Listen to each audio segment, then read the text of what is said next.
Good morning, good afternoon, good evening to all our worldwide audience and IIUans. I, Professor Nada Ratkovic, the co-founder of IIU Europe, the president of IIU Research Center, country director Croatia, and board member of IIU. Hearty welcome, big and warm enough to encompass you all from the International Internship University on the auspicious occasion of G20 International Summit on Education 360. IIU with G20 International conceptualized Education 360 with the presidency as inclusive, equitable, relevant, quality education, creating lifelong opportunities for all. Our G20 leadership will prioritize the improvement of educational system to guarantee inclusivity, accessibility, innovation, and collaboration with the aim of providing lifelong learning opportunities for all. To address the gaps, we have identified the priority areas for deliberation. Sir Piyush Pandit, the founder of International Internship University, the visionary educationist, always had a dream to provide education to every learner across the world.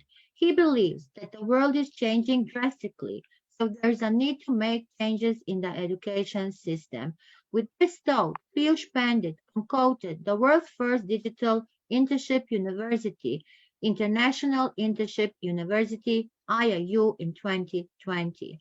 IIU is providing quality skill-based, affordable, accessible, location-independent, and skill-based digital education to all the learners across the globe, along with the internship opportunities, research facilities, through its 1,000+ virtual courses to all learners across the globe, through the platform of massive open online courses, the MIOC, with the aim of promoting internships opportunities and research facilities to its learners.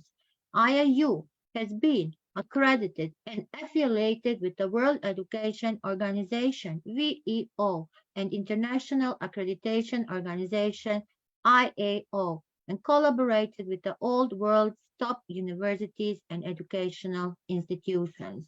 In a short span of time, IIU has spread its wings in 195 countries, 6 continents, with a team of 1,000+ experienced and qualified global educators across the world. And IIU is registered in India, Australia, Nepal, and with USA government. Digital education by IIU is for all without any hurdles as per the own wish of the learners and without any financial stress, which is easily accessible in every corner of the world. Now it's my honor to call our core team member, Dr. Virginia Rivera, to continue with the introduction of the IIU team members. Thank you so much. Good morning, good afternoon, and good evening, wherever you are around the world. We are so excited to be here with you today. We have a great institution. We're in 195 countries, like our Professor Nada said, but one of the most important things is that nothing can be done without a great team. And IIU has a wonderful team of people that are really, really, really engaged with education. So today, let me present to you who makes this auspicious team. We start with our founder, Piyush Pandit. And as you all know, and if you heard before, he is not only a social activist and a change maker, but he's also a serial entrepreneur. So he saw this great opportunity to really have this institution go with a digital platform around the world. We also have our Dr. Roshni Lal. She is our trustee, and she's an esteemed and respected professional all over the world. With us also is the project head, is Dr. Shrudeva Sukumar. She is the person leading this amazing team today. With our team also, we have Dr. Snigdha Kadam. She's a project coordinator. You already heard from our incredible Professor Nada Ratkovic. She's a project director.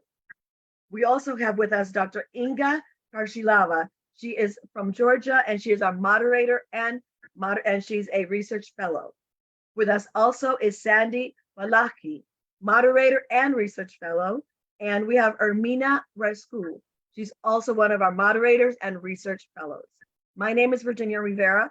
I am speaking to you from sunny Puerto Rico in the Caribbean, and I am very, very honored to be a team core member also of this auspicious team. So thank you all for being with us. Thank you, Neda.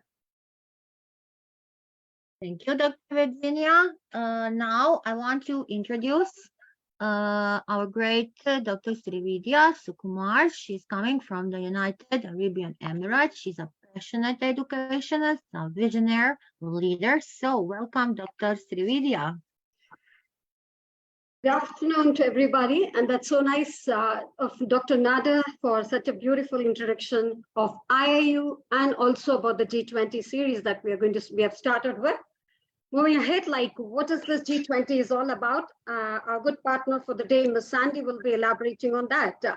Well, coming to this, we are united on this platform of G20 as members of G20, the so-called Sherpas of G20, to reaffirm the critical role of quality education and training as an enabler for human dignity and empowerment, equity, equality, inclusiveness, and sustainable, for which is going to ensure socio-economic growth, active citizenship, prosperity, peace, and well-being.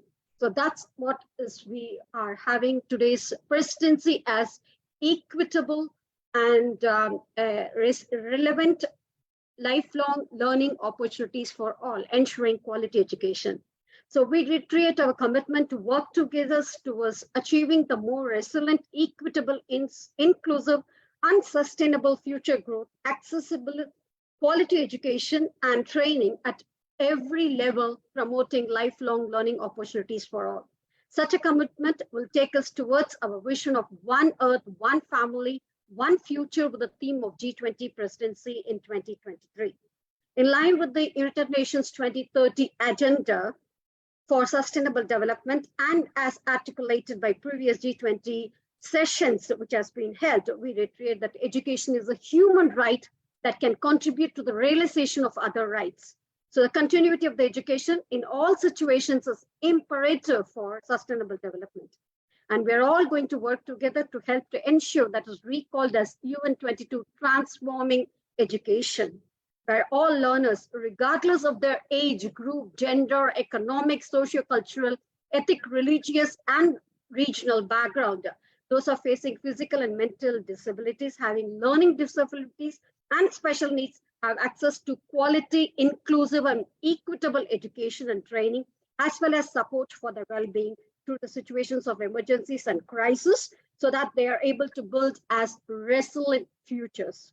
So we emphasize that education is not only about the academic learning, but also about developing the technical and vocational skills through the learning and training programs that make learners ready for the future and about to contribute to a meaningful to the society. We will continue to develop comprehensive strategies and agile policy directions in this regard. So that's the main theme of this motto of this session. And we recognize in contributing the role of digital transformation, advancing the empowerment of women and girls, supporting a sustainable transition to a green economy as well.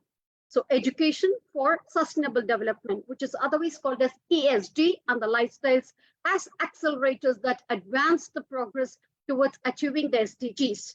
So we recognize the importance of following key levers in ushering in the education-led growth that we have envisaged. On this note, we welcome all our speakers who are going to talk on different topics where they've chosen the topic for themselves towards more sustainable competence education model for the future, digital finance and education strategies, lifelong learning and education policies, getting into smart school, looking for indicators for integration, reskilling students for future work, bridging the gap between the digital skills and employability, cooperating on the improvement and expansion of right to education, strategies to meet the changing needs and mitigate future inequalities, to make leaving no one behind a reality in education, a dream of education rather, and the technical and vocational education for digital aid, transforming education towards equitable quality education to achieve SDG 4.0 and a social ecosystem model, a new paradigm for skills development.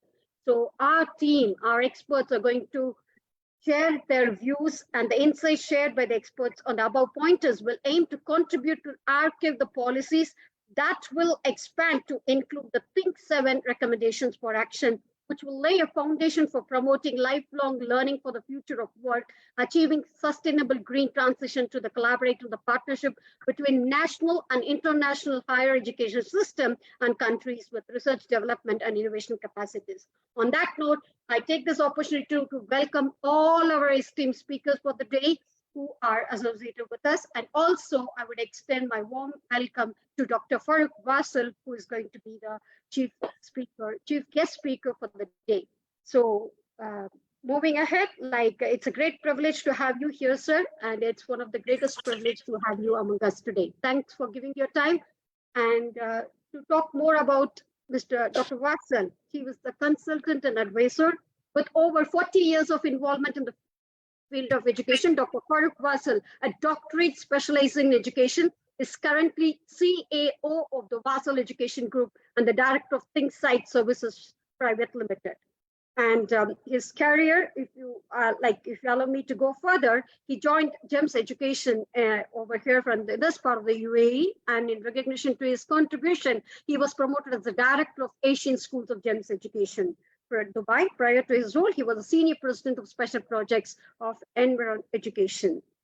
He was the author of Pedagogy from Perception to Perceptive, published in 2013, that took shape for his 3 decades of experience in education. Dr. Wasil was the secretary of CBSE Gulf Council from 2001 to 2002. He was a chairman of CBSE Gulf Council from 2002 to 2003, and he was a chairman of Sports Committee of the Gulf Council for CBSE School for the year 2004 and 2005. He has also been a part of CBSE Affiliation Committee and an advisor of various institutions and the members of various CBSE committees of 2009 saw his appointment as a member of CBSE Committee for the promotion of CBSE overseas. With all his experience, with all his contributions, Dr. Wasil was honored with prestigious National Teacher Award awarded by the Ministry of Human Resources, receiving award from the ex-president of India, Dr. APJ Abdul Kalam, in September 2005. So in recognition to his leadership competency and contribution in education, he was awarded GEMS Fellow Leadership for Learning. On that note, we would extend a warm welcome to Dr. Wasil, who is amidst us today. Thank you so much, sir. It is a greatest privilege of having you amidst us today. Thank you so much. Over to you, sir. Thank you, Vidya, for the beautiful words. I'm sure that we all believe that we are learners. So therefore, I don't think we can ever claim a complete understanding of what education is all about. A couple of questions that come into mind, that understanding that future is no more the function of past and future has no precedent. Therefore, how do we map the future for kids? How do you give them some indicators what future looks like?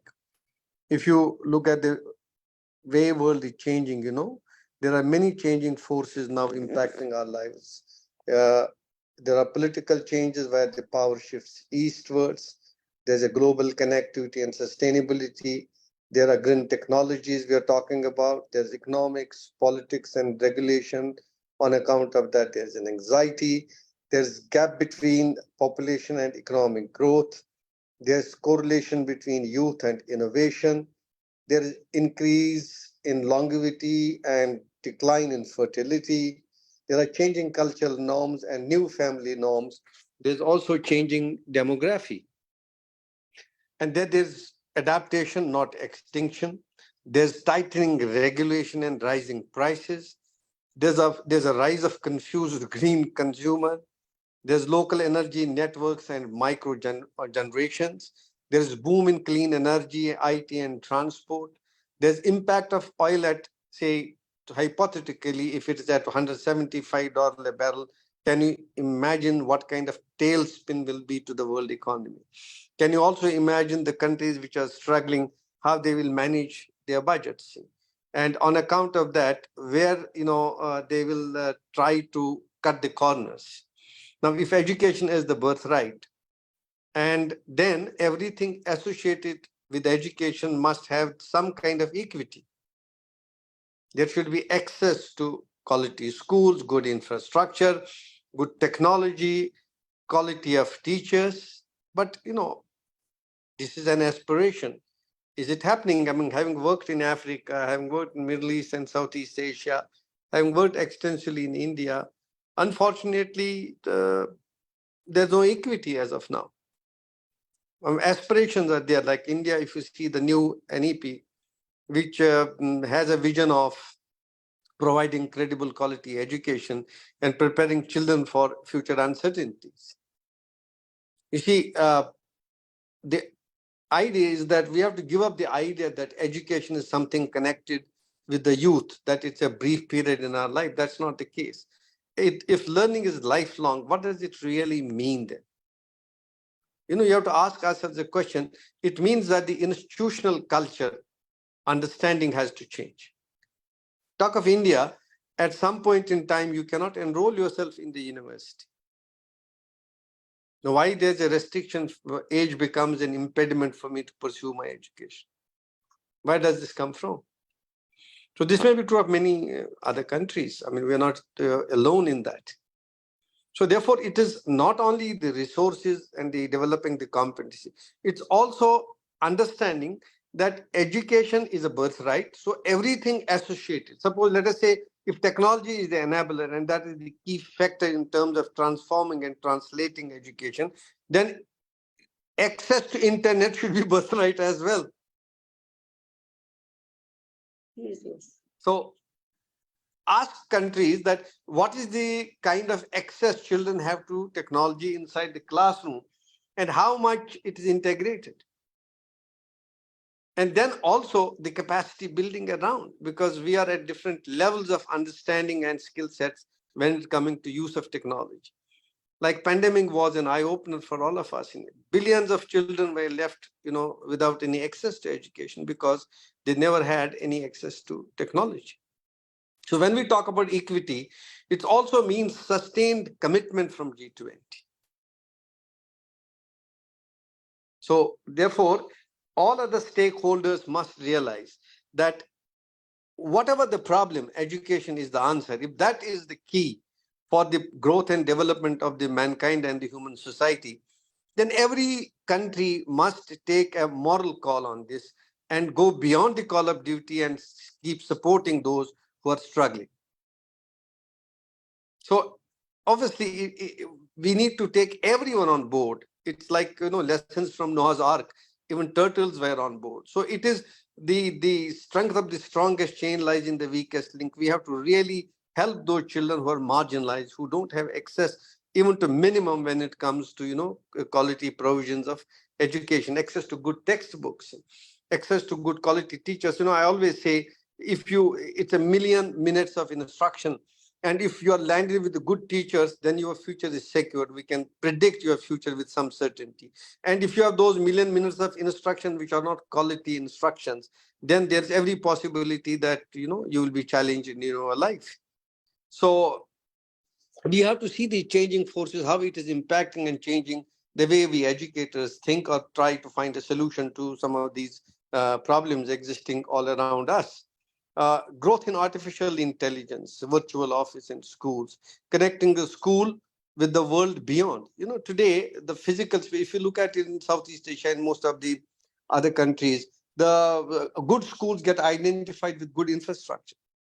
So major part of investment goes in, constructing the buildings. And if you see, there's very little investment in resource, development of human resource, development of learning resources. So I think, it's thinking in every aspect, like school design must come into now focus. Why we need large, big buildings? Why are we, investing our money into infrastructure? Is there a better way of doing it? When we know that most of the children are in learning space, that doesn't necessarily mean classrooms. That means also a virtual space. They're connecting through the virtual space to the world. World is a classroom for them, and they can exploit and explore every opportunity. So future is already here, but it's unevenly distributed. It lacks equity. So, and the leaders have a call to predict the future, and can also should help to invent one.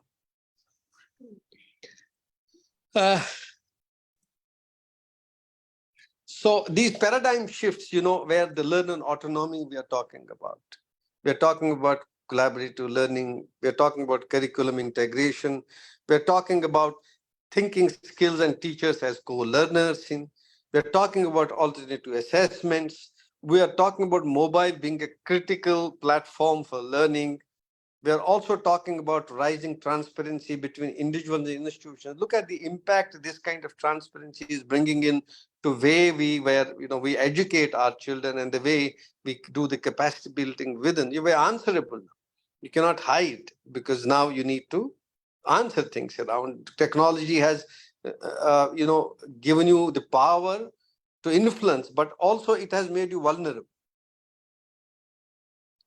So growth of distance learning, location-free jobs. You can see how it is changing. Cybersecurity, too much of information, uh, and open innovation. So if learning is a lifelong process, then for me, that all learning has to be life-oriented and all life has to be learning-oriented. So therefore, unless you don't create a natural connection of learning, life as an extension of the learning process, and learning will remain challenging, then we may not be in a position to identify and address all those problems that may arise around us. So if you look at this braving and new unpredictable world, we are talking of technology and innovation. We're talking of social and demography. If you look at the family forms which are evolving now, so that's also a question that will raise in terms of how do we look at children, how we look at families as a unit, and what kind of influence they generate on the teaching and learning. We are also looking at the world of work is being disrupted, and education is wired now. We can be in the a particular school is an part of the entire world ecosystem of education. We can connect them with the rest of the world. They will have interaction with the children across the globe, so they're not restricted by space. So what are the defining trends? So if you look at it, defining and exponential technology and disruptive innovations. If you look at in the past between one innovation and another innovation, if you say printing press and telescope, it took almost 200 years from printing press to telescope. And today you see back to back, you have disruptions around. So therefore, the challenge is either you be disrupted or disrupt the environment. And how do you do that? You can only do that if the organization learning is higher than the rate of change outside the environment. If the rate of change is higher than the rate of learning within the organization, it's quite likely that organization will disappear. So the challenge is that whether it's a school, whether it's a company, whether it's any entity, if your rate of learning is higher than the rate of change outside the environment, you are likely to survive and succeed. Given the fact that the fight between the man and machine is intensifying. So machine is becoming intuitive. Technology is taking over. So it's also posing a lot of issues around us. Now, let us say by 2045, they say we may achieve the singularity. That means the collective human intelligence, machine will be far more intelligent than the collective human mind of 7 billion people. So machine learning will be far superior. It will have far superior predictive ability and analytical ability. If that is going to happen, then what kind of purpose we need to have for humans living on this planet? So there's also social and demographic impact. If you see, this technology has given power in ordinary hands, but there's also lurking danger the way technology will be used by individuals around. If they have the power to transform and change, they also have the power to destroy. So it's definitely looking for a delicate balance. And then also inequality, rising inequality. If you see, 8 families in the world own the 50% of the wealth of the world's forest. So what does it really mean? It also means that we will be at the mercy of these people for our sustenance and dole out.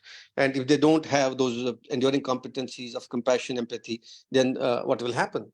So we live in the most abundant time ever. But as I said, there are lurking dangers that technology in the hands of wrong people can also have a lasting impact and destroy this planet. So, changing world of work, if you look at it, work is disrupted. There's disruption everywhere. Products and services are disrupted. Labor markets are disrupted. Skills are disrupted. Business models are disrupted, and so is the industry disrupted. Uh, there's a skill disruption. Now, if you look at it, by 2030, I think I believe 45% of our skills will have to change to suit the labor market and be ready for the industry. So labor markets are disrupted. For every 100 jobs disrupted, 150 new jobs will be created. And in this case, if you see, Asian countries are clear winner. US is breaking out. It breaks even. EU, Africa, Latin America are big losers because there aren't many things happening around there in terms of innovation and other things. So disruptions in products, creating new businesses and disrupting conventional business models. So as I said earlier, man and machine, it's intensifying the fight between the two. So technology will not change the way we work, but will change who we are. So we have to recognize that whether we like it or lump it, it's going to impact everything around us. Definitely, that has briefed us in the whole scenario, the existing scenario, and what we are looking through. I'm sure that everybody is going to accept to the fact that we need to tear down the symbols of the industrial model of education that you were mentioning about and make education available for all. Thank you so Absolutely. much. That's quite insightful, and I'm sure that our speakers Let's are well give a big clap to our great Dr. Farooq. Yes. Thank you. Thank you so much. Appreciate it. God bless. Yes. Thank you. Thank you, So sir. Thank you so much. beautifully worded and so beautifully explained in simple words. And especially the fight between the man and the machine will stick on our heads. Thank you. Thank you so much for the beautiful. Sir. Thank you so much. Over to Ms. Nada. Thank you so much, Ms. Nada. Now, let us start with our great esteemed speakers from all around the globe. We have wonderful, amazing, great guest speakers. So let us move a little to Indonesia. We have a beautiful lady, a strong lady, powerful lady. She is Miss Ferdiana Devi Nurfika. She's a founder and CEO of Bliss Education Center, a Brancy firm and AHTN staff, certified TESOL by Arizona State University, master practitioner, therapist, emotional intelligence trainer, certified entrepreneurship and business coach, certified employee performance coach, certified group life coach, soundwave healing therapy practitioner, teacher, energy and boundaries practitioner, mental health advocate, author, and international speaker. Best Mental Health Advocate Award was awarded by the network of the SAM International Awards. As a mental health advocate in 2020, she made a community called Pool Empower, a community to empower well-being by pool and the information that she provides on the social media and etc. Welcome, dear Diana, enlighten us today on this great G20 Summit International on your first topic. Okay, thank you so much, my dear, for the introduction. Good morning, good afternoon, and good evening to everyone, distinguished guests, IIU core team members, and all participants. So it's absolutely an honor for me to be here with all of you as a speaker.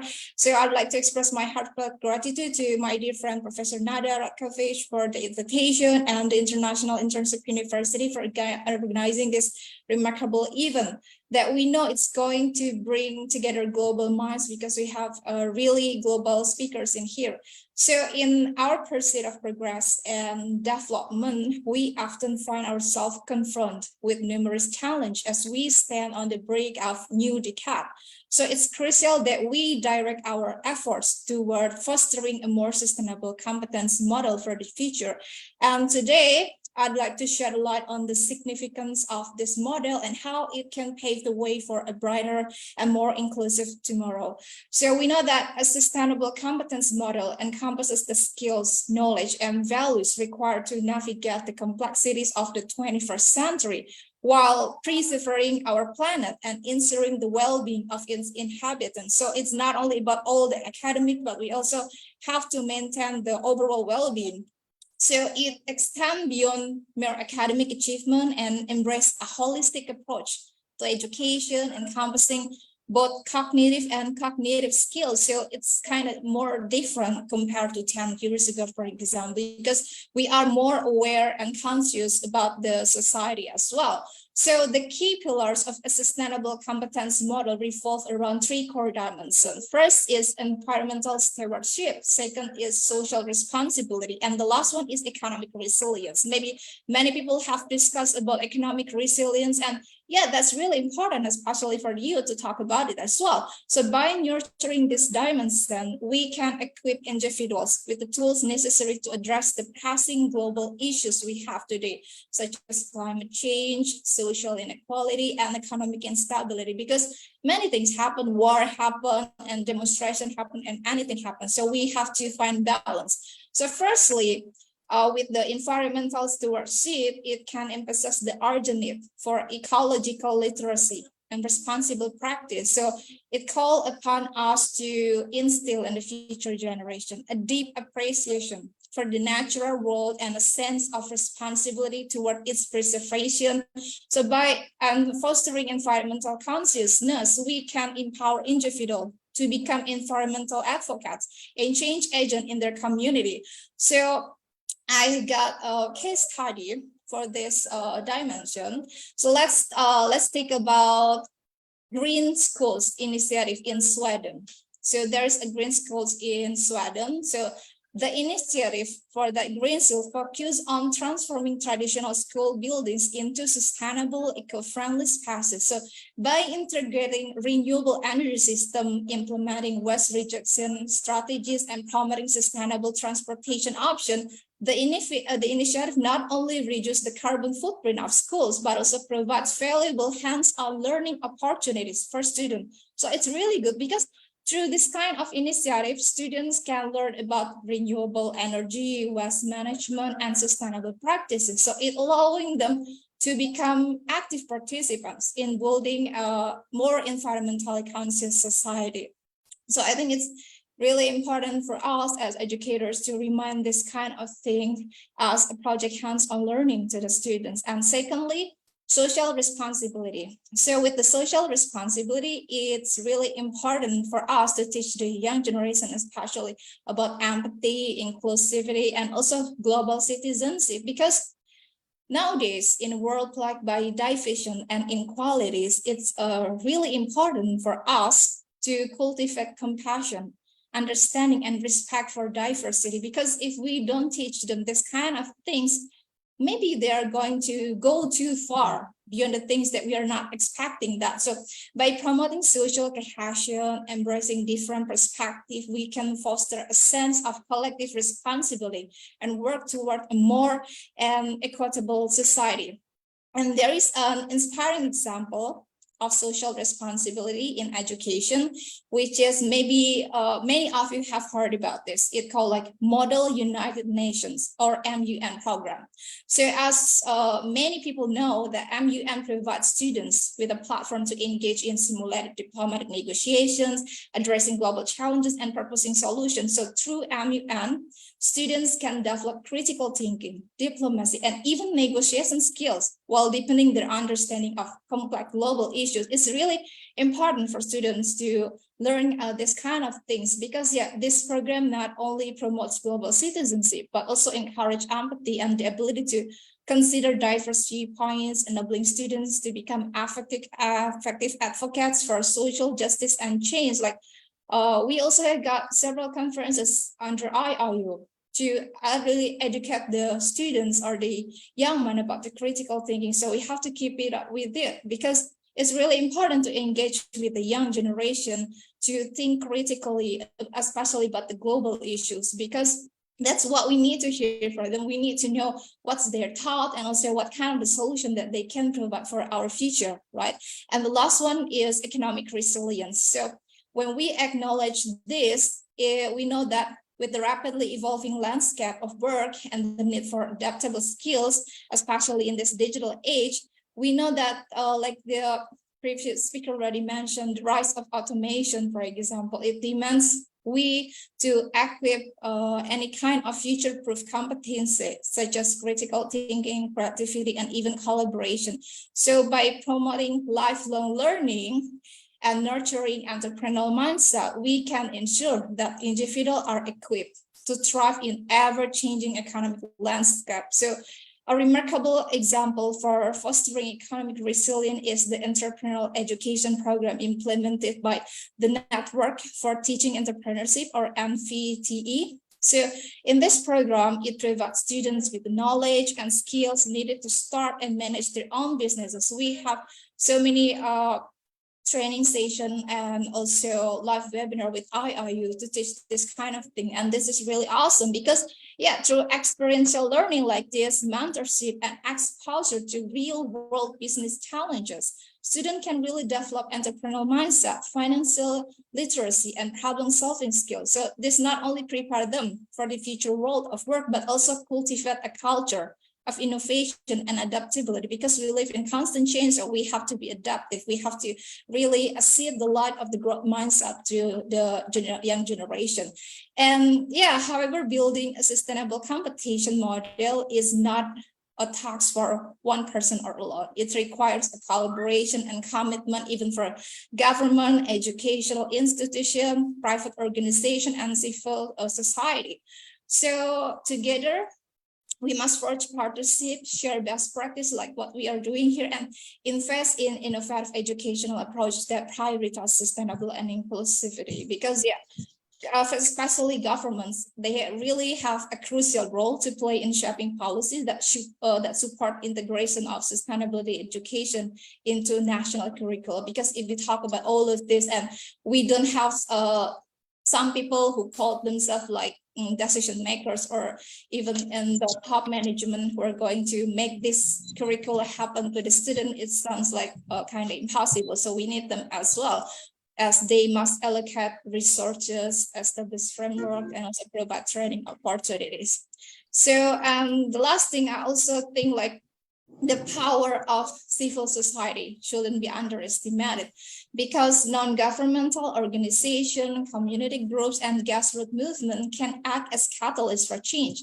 So it can driving local initiative and advocating for sustainability education. So by engaging with this organization and leveraging their expertise, we can amplify our collective impact and create meaningful change at all levels of society. Because if we stand alone, it will be difficult and even cannot be seen, right? But if we join together, it can be really feasible and bring more change and greater things that are going to happen. So today, as we gather at this prestigious summit, let us reaffirm our collective resolve to place education at the forefront global agenda. So with the sustainable development goals set by the UN that we often talk, especially in the international platform like this, we have to work accountable toward achieving those 17 goals. So let us inspire and empower the next generation to become catalysts for positive change.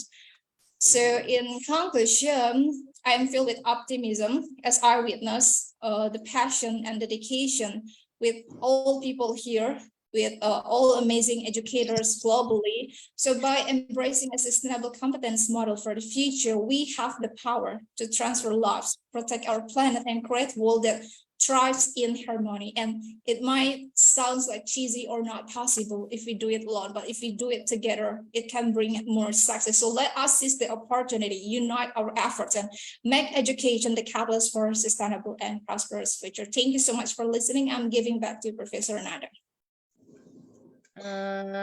Thank you. Thank you so much, great head Diana.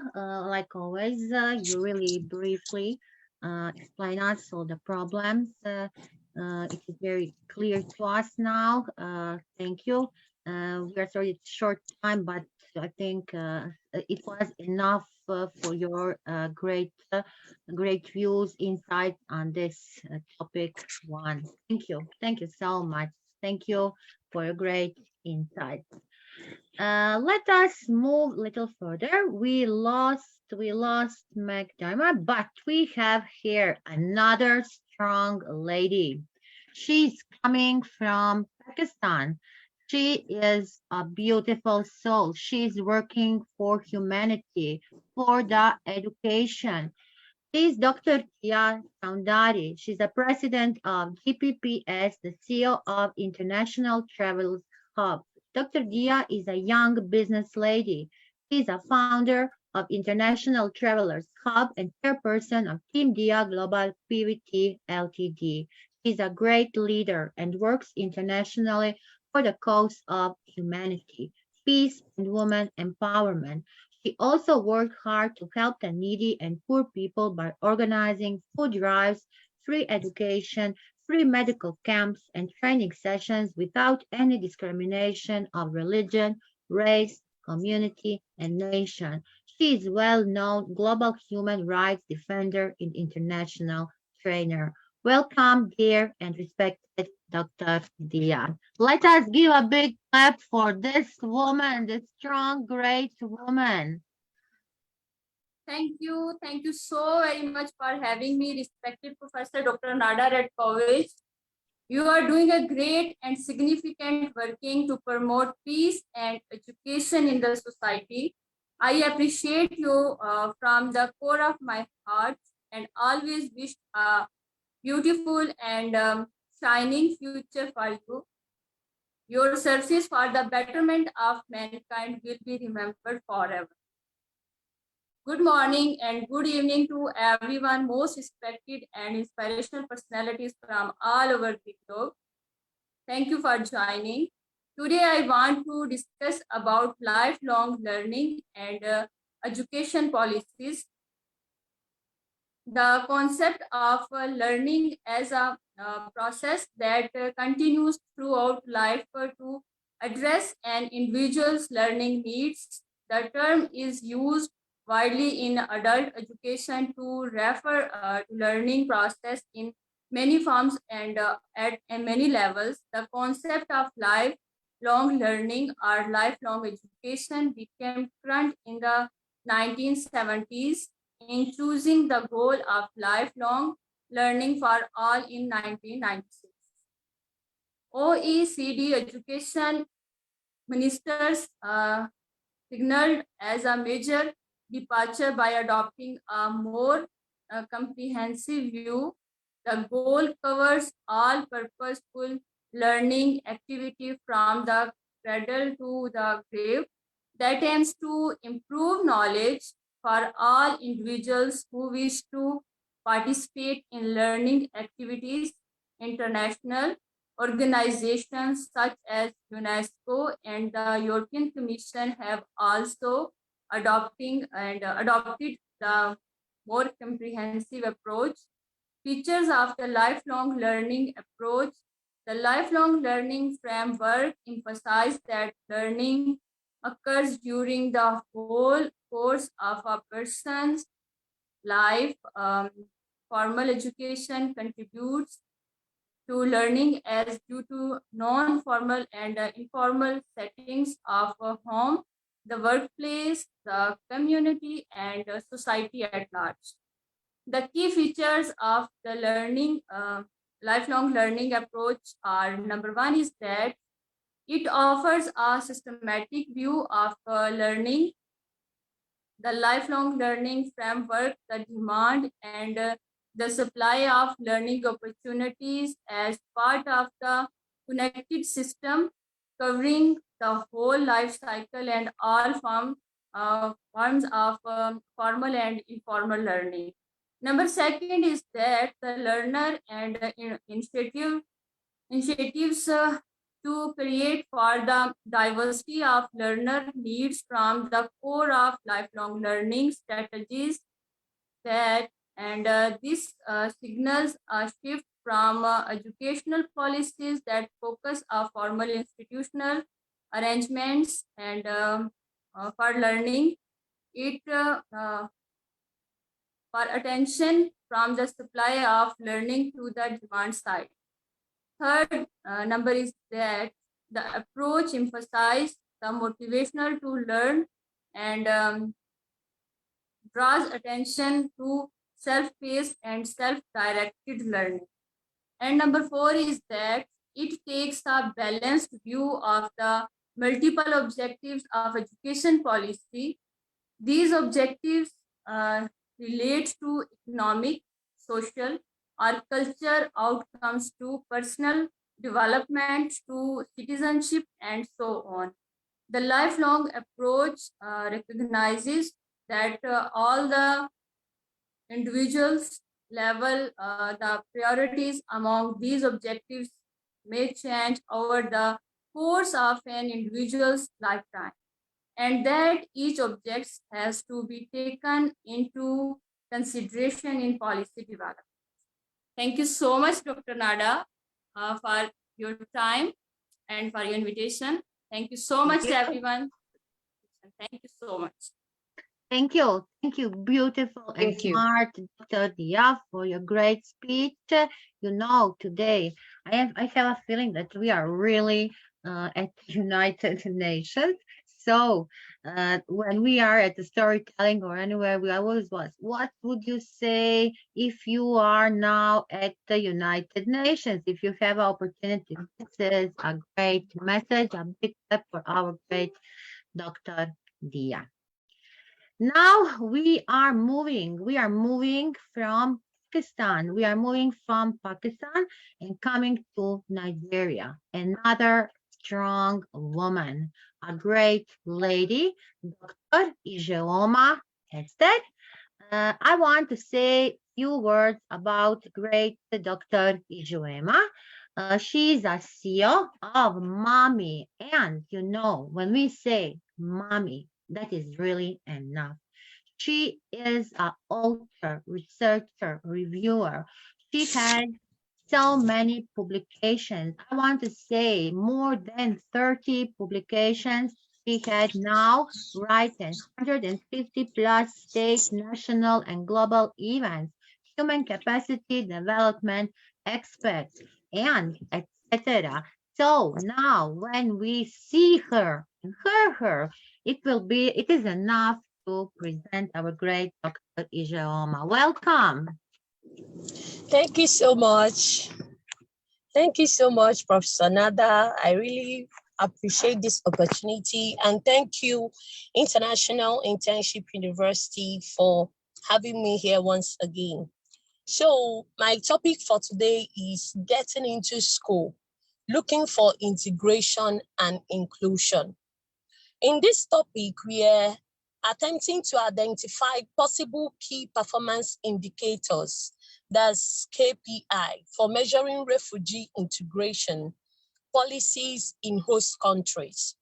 Measuring levels of integration in refugees through indicators is a fairly new initiative.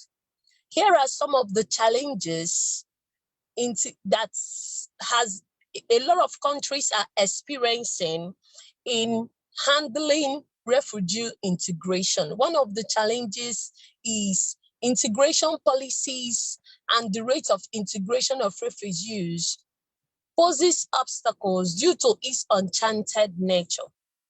Secondly, policies and situations differ from country to country. The required case-specific approach in measuring policy success and its rate through KPI also poses a problem. The third one is the right assessment tools to measure integration is not providing the much needed results necessary for effective implementation. So a quantitative and qualitative approach should be adopted by different host countries. According to Global Issues reports, there are over 190 million migrants in the whole world. 65.6 million are considered forcibly displaced or refugees, Among these 65.6 million people, nearly 22.5 are refugees, of which only 51 are under 18. 3.5 million refugee children are not able to attend any school in year 2016, while the global rate of primary school enrollment for children worldwide stand at 91%. The same rate equals to 61% among these refugee children. So while the world, when it comes to a record of primary school enrollment for children all over the world, while the rate is 91%, the rate for refugee children is barely 61%. That's in year 2016. For secondary education enrollment, the rate is only 23% for refugee children, while at 84% globally. So you can see the margin. There are a lot of refugee children, a lot of migrants that are not yet in school. And these low rates of enrollment for refugee children in both primary and secondary schools are bound to produce negative effects and hinder the success of integration policies if not well handled. For instance, in Turkey, Turkey has become one of the most important destinations for the migratory influx from the MENA region. And Turkey has done an exemplary job at registering a large majority of Syrian refugees coming over its borders. And these integration policies that they've established has really helped to promote inclusion.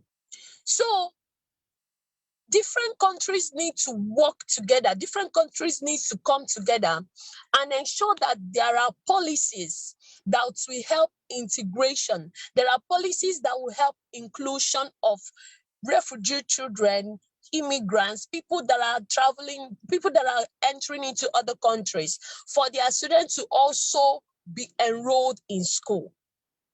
It is possible, it is achievable. The margin is still high. The margin is still very, very low. So things need to be done by different countries to ensure that children, both the refugee, both people that enter the country legally, anybody can find its way and education will be for all.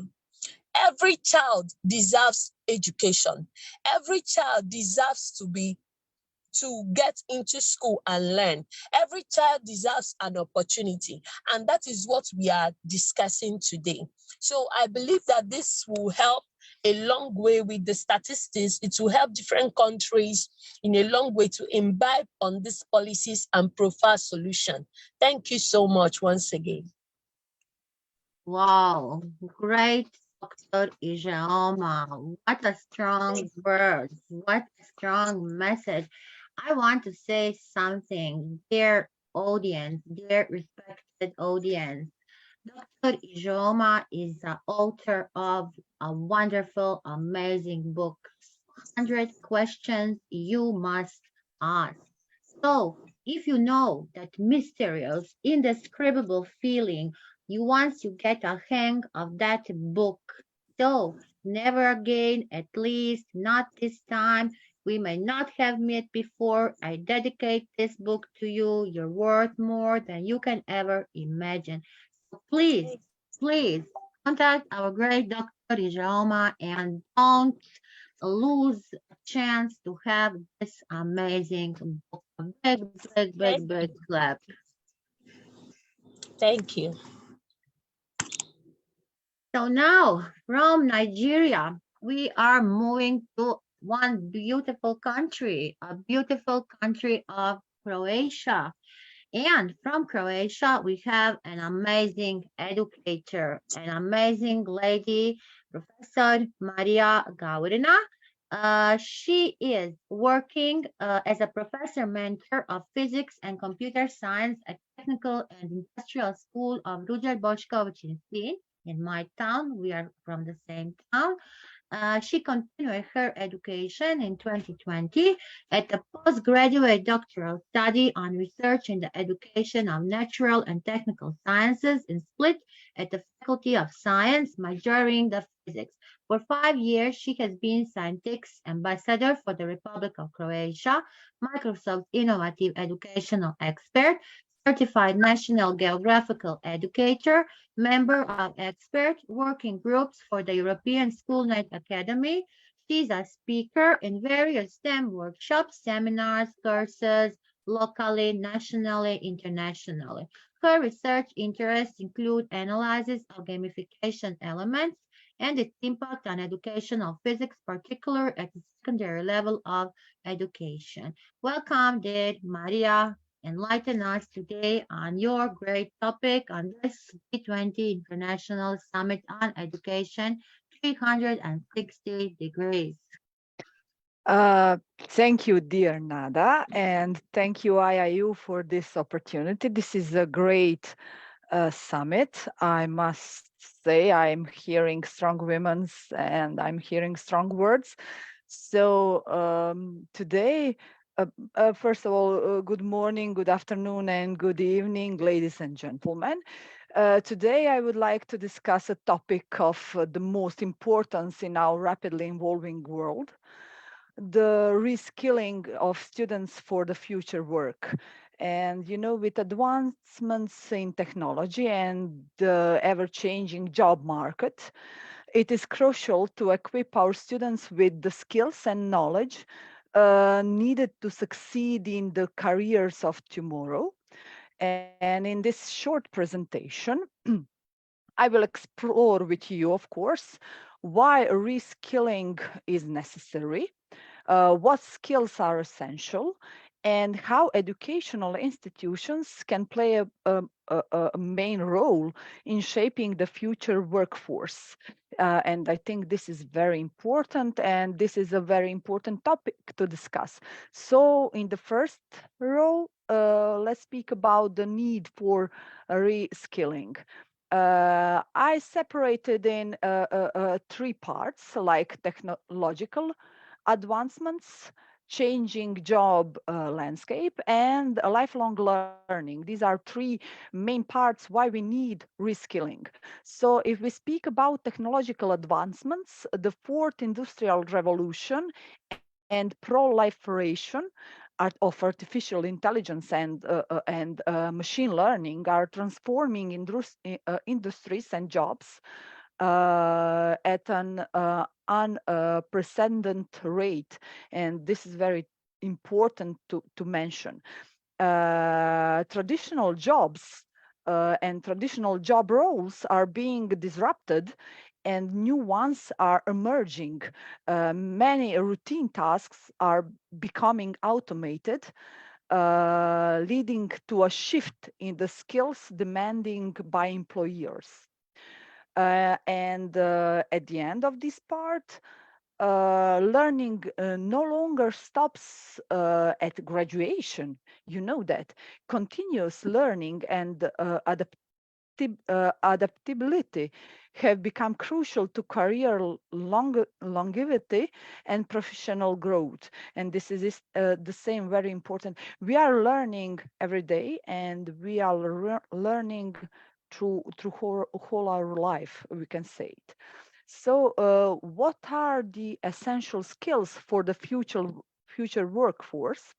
I think these fives are very important. So we have digital literacy, critical thinking and problem solving, collaboration and communication, creativity and innovation, and emotional intelligence.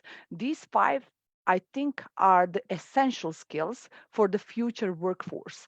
So if we speak about digital literacy, proficiency in use digital tools, understanding data analytics, and adapting to new technologies are fundamental in the digital age. We must say this.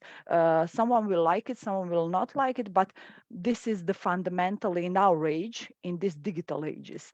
If we speak about critical thinking and problem solving, the ability to analyze complex situations, think critically, and propose innovative solutions, innovations will be highly sought after. So we need to think critically and to propose innovations and innovative solutions from the part of collaboration and communication. With globalization and remote work becoming the norm, effective collaboration and communication skills, both in person and virtually, are you can go throughout of them, and they are indispensable. So I think that communication and collaboration, like we are doing now, is very important skill for the future workforce. uh, After that, we have creativity and innovation, and unique ideas and creative problem solving will become increasingly valuable as automation takes over routine tasks. And at the very end, we have emotional intelligence. I don't know. Did you heard for emotional intelligence? It is a human skill such as empathy, adaptability, and resilience while being essential in fostering teamwork, managing change, and maintaining mental well-being. So I think this is one of the skills that is very, very important. And you know what? I heard this first man that he was speaking with us about everything everything what is important in this topic. And when he said that we are afraid of artificial intelligence, this emotional intelligence, I think it is a one big difference between people and artificial intelligence. So we can be empathic, we can be adaptable, we can be resilience, we can manage change and maintaining mental well-being. Artificial intelligence is only artificial. And the final part of this presentation is the role of educational institutions. What can we do in education and in our institutions to prepare students for future works? The main topic is curriculum and its modernization, experimental learning, career guidance and consulting, collaboration within industry, and emphasizing long life learning. These are 5 parts that are very, very important for educational institutions. So if we want to modernize curriculum, we must update curriculums to align with emerging industrial demands, integrating technology and teaching future-oriented skills. For example, we also need collaboration with industry. We need to establish partnerships with industry leaders, which enables educational institutions to stay abreast of industry needs, provide industry relevant training, and facilitate internships and job placements. These are all very, very important parts of role of educational institutes. So in conclusion, reskilling students for future work is an urgent task that requires the collaborative effect of educational institutions, policymakers, and the industry. By equipping students with essential future-ready skills, we can empower them to thrive in a rapidly changing job market, contribute to economic growth, and foster innovations. So I can only call all of us to let us join our hands and invest in the reskilling of our students, ensuring a brighter future for the next generations. So thank you very much for this time and for this opportunity, dear Nada. And I hope this meets requirements of this conference. Thank you. Wonderful, great. What to say, woman from techniques, from modern technology. Yes, I agree. We are not afraid of artificial intelligence, but emotional intelligence that is a big problem. And our great Diana didn't have a lot of time, and she would talk about it whole day. And yes, we can always ask for help to her and all our amazing here coaches, trainers to help us because that is the biggest problem. Thank you. Thank you so much. You see how amazing Croatia educators are. I want a big, big clap for them again. Moving from Croatia, we are going to India. I want dear Sandy to introduce our next great estimate guest, Mr. Uh, Krishna. So, dear Sandy, please unmute yourself. Thank you, Ms. Nada, Dr. Nada. So we are right now here talking about the passport to the future and how future ready. Ms. Gaurina had clearly enlightened us. Now we have to talk about bridging the digital gap between the digital skills and employability, and that is very crucial for today's job market. And we need that because digital literacy and proficiency is an important part of today's education, but not every part of the world meets these skills. So to address this gap and in the educational institutions and the training programs, and how to equip students and job seekers with relevant digital competencies is an important thing that will bring about sustainability. So we need to have initiatives such as coding, boot camps, online courses, vocational training. And we have one of the persons who is an expert in this field, Mr. Krishna Raj. He will give us a detailed yet crisp insight, and he's also an advocate and believer of this concept. He's a startup expert and angel investor who believes that education is for all. Mr. Krishna Raj, the digital dice is all yours. Thank you so much. It's amazing to be here.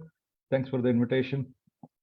I've been listening to this dialogue today, and there were a lot of things which were talked. And I see that this kind of conversation is happening much more intensely in the recent days.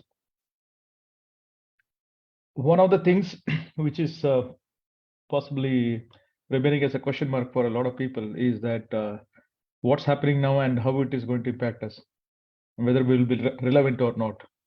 And I wanted to just give a very brief introduction of what we do, then we'll jump into the subject, and feel free to ask questions at any point of time. So can I share something in this, Ms. Shomashri? Yes, you can. Yes, you can. You have option. All right. Okay. Okay. So I represent B2I2. B2I2 is Better Tomorrow Innovation Incorporated. It's a venture builder, and what we focus in B2I2 is to bring technologies and use the power of technology for human good. So we have two sides to it. One is for continuity of education, which we run in the name of New Learn. So if you see the spelling, it's NULRN, where we focus on the global south, the countries which are in the development curve. And the idea is to bring 10 million students into the fold of education. On the other side of education, we have the talent side. So that's where Talimi Academy comes into picture. So in Talimi, we focus on employability. How do we equip and help students who are graduating to acquire skills and become employable, and people who are already working in the work sphere, how they can inculcate certain skills and stay relevant to the employment and become productive. So those are the two things which we do.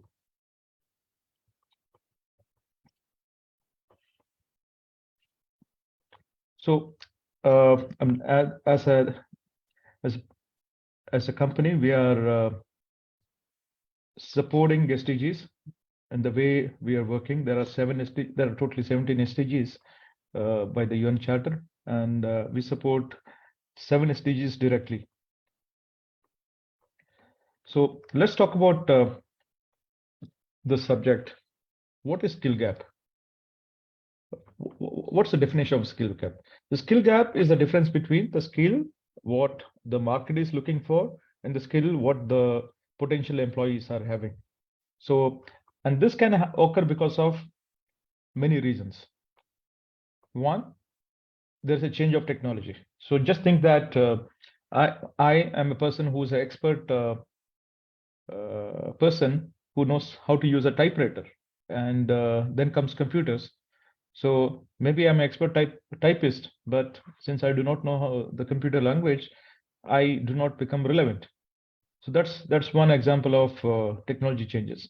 You can apply a lot of things in the current situation, like usage of the machine learning, artificial intelligence, even digital ways of working. Second one is the economy. So when the economy is booming, there is a lot of consumption which happens. The consumption will have a flywheel effect on all the industries. It starts creating employment opportunities. There is more demand for workers. But if the workers do not have the skills, then it will result in a skill gap. And the third is education. And this is one of the areas which we focus on.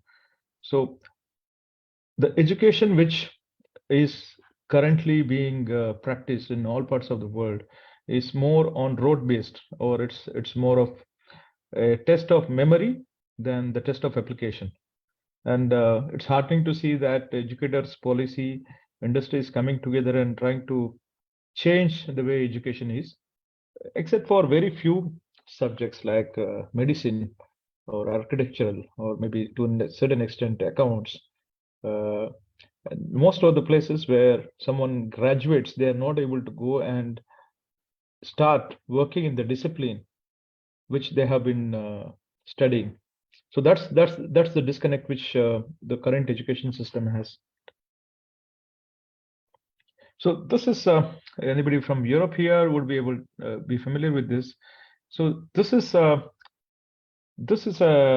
study which is done by European Commission, and where and as a EU is a single block, they realize the impact of the skills or the lack of skills which is having on the current set of the employees. They say that as much as 42% of the people today in the current situation are not able to be employable because of lack of the skills.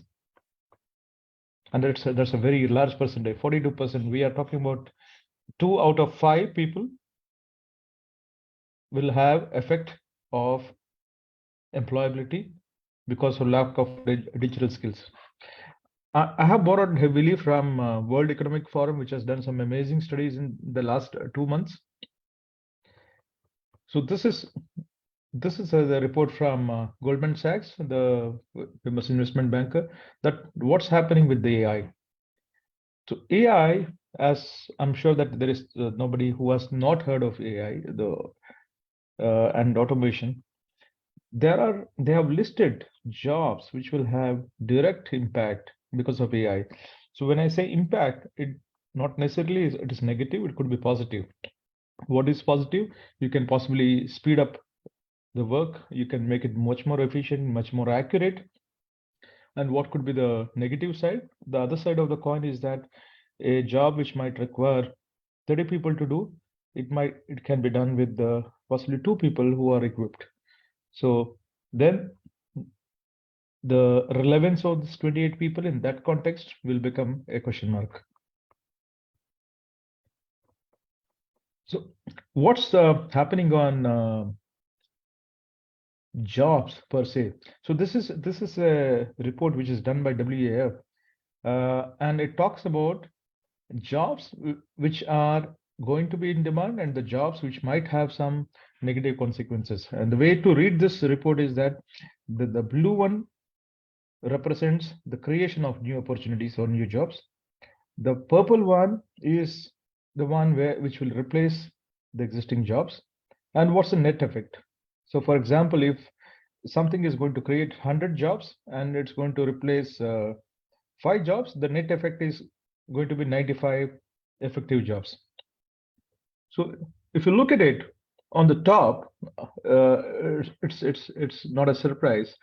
The big data analytics is trumping. It says that almost 58% of all the impact is going to be on the big data analytics.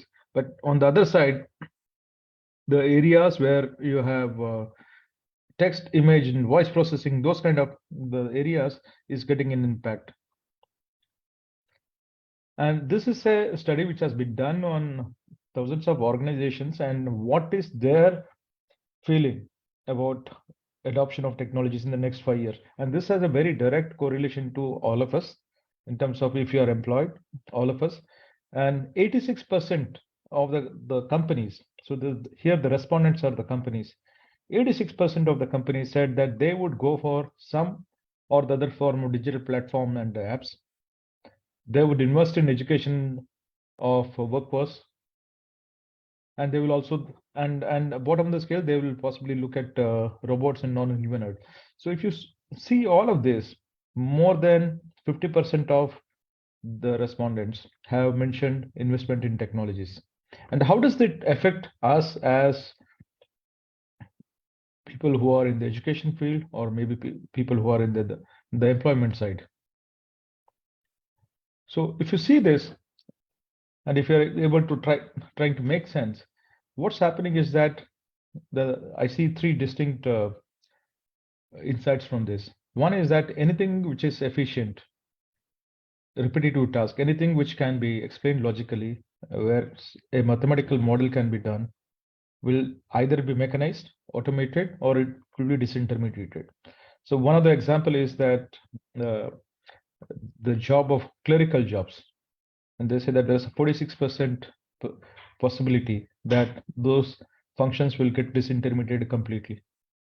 Any job which has originality combined with the emotional value, like singing, yoga, and painting, travel, those will remain. Nobody wants to take a photocopy of a famous painting and still pay the same price, correct? Because you are paying for the originality. You want to experience yoga by yourself, not do a NFT out of that. You still want to go and continue to have fine dining experiences. So those aspects of life which has originality will continue to remain. There are areas of discretion with the authority. For example, counseling.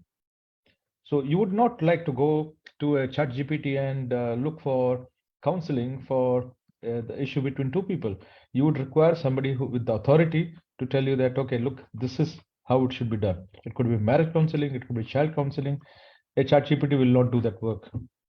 So anything which is repetitive, where logic can be applied, and if you're in a job like that, it might have some kind of impact which is not very positive.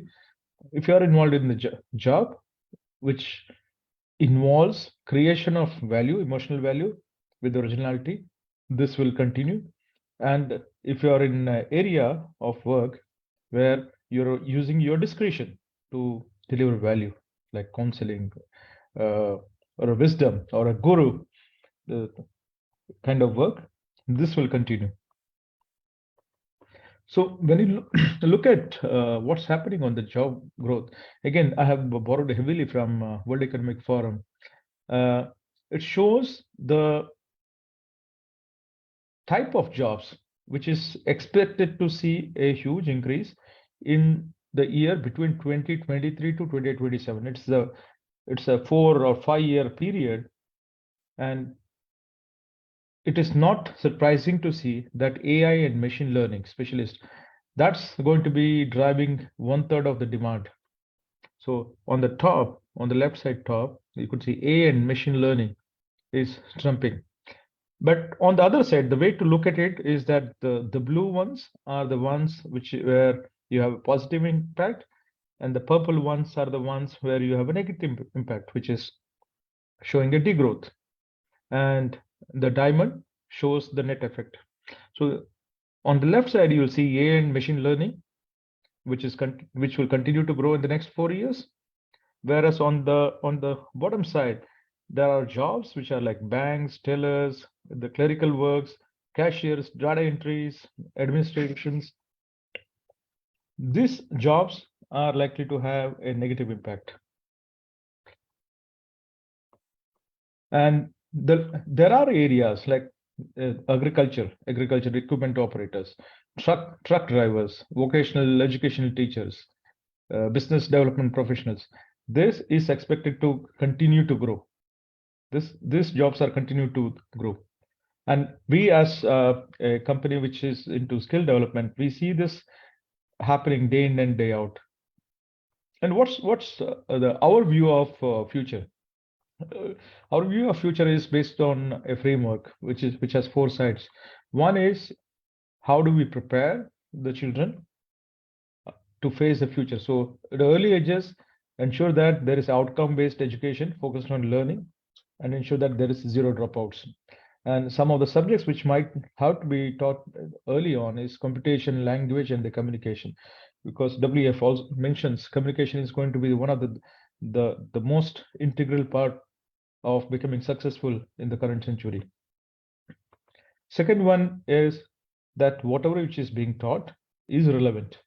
So what I mean by relevant, the relevant is that if you're taking a subject and graduating, you should be in a position to deliver value to the company where you're going without any additional skill development which has to happen. Just like think of you as an architect, you graduated and you're still able to go and design buildings, not like many other professions where you still have to go through the internship, understand the job, get the skill development and become usable. Third is that the skills, and specifically when I talk about skills which are required to live and thrive in the current environment, not just any skills. For instance, what happened during COVID is that almost all the businesses went remote except the frontline functions.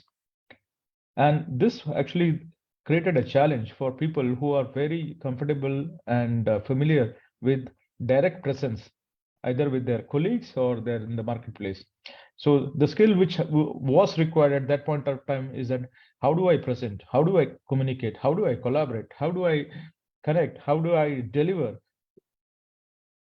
in a situation where my direct presence, direct charisma, direct power is not in place?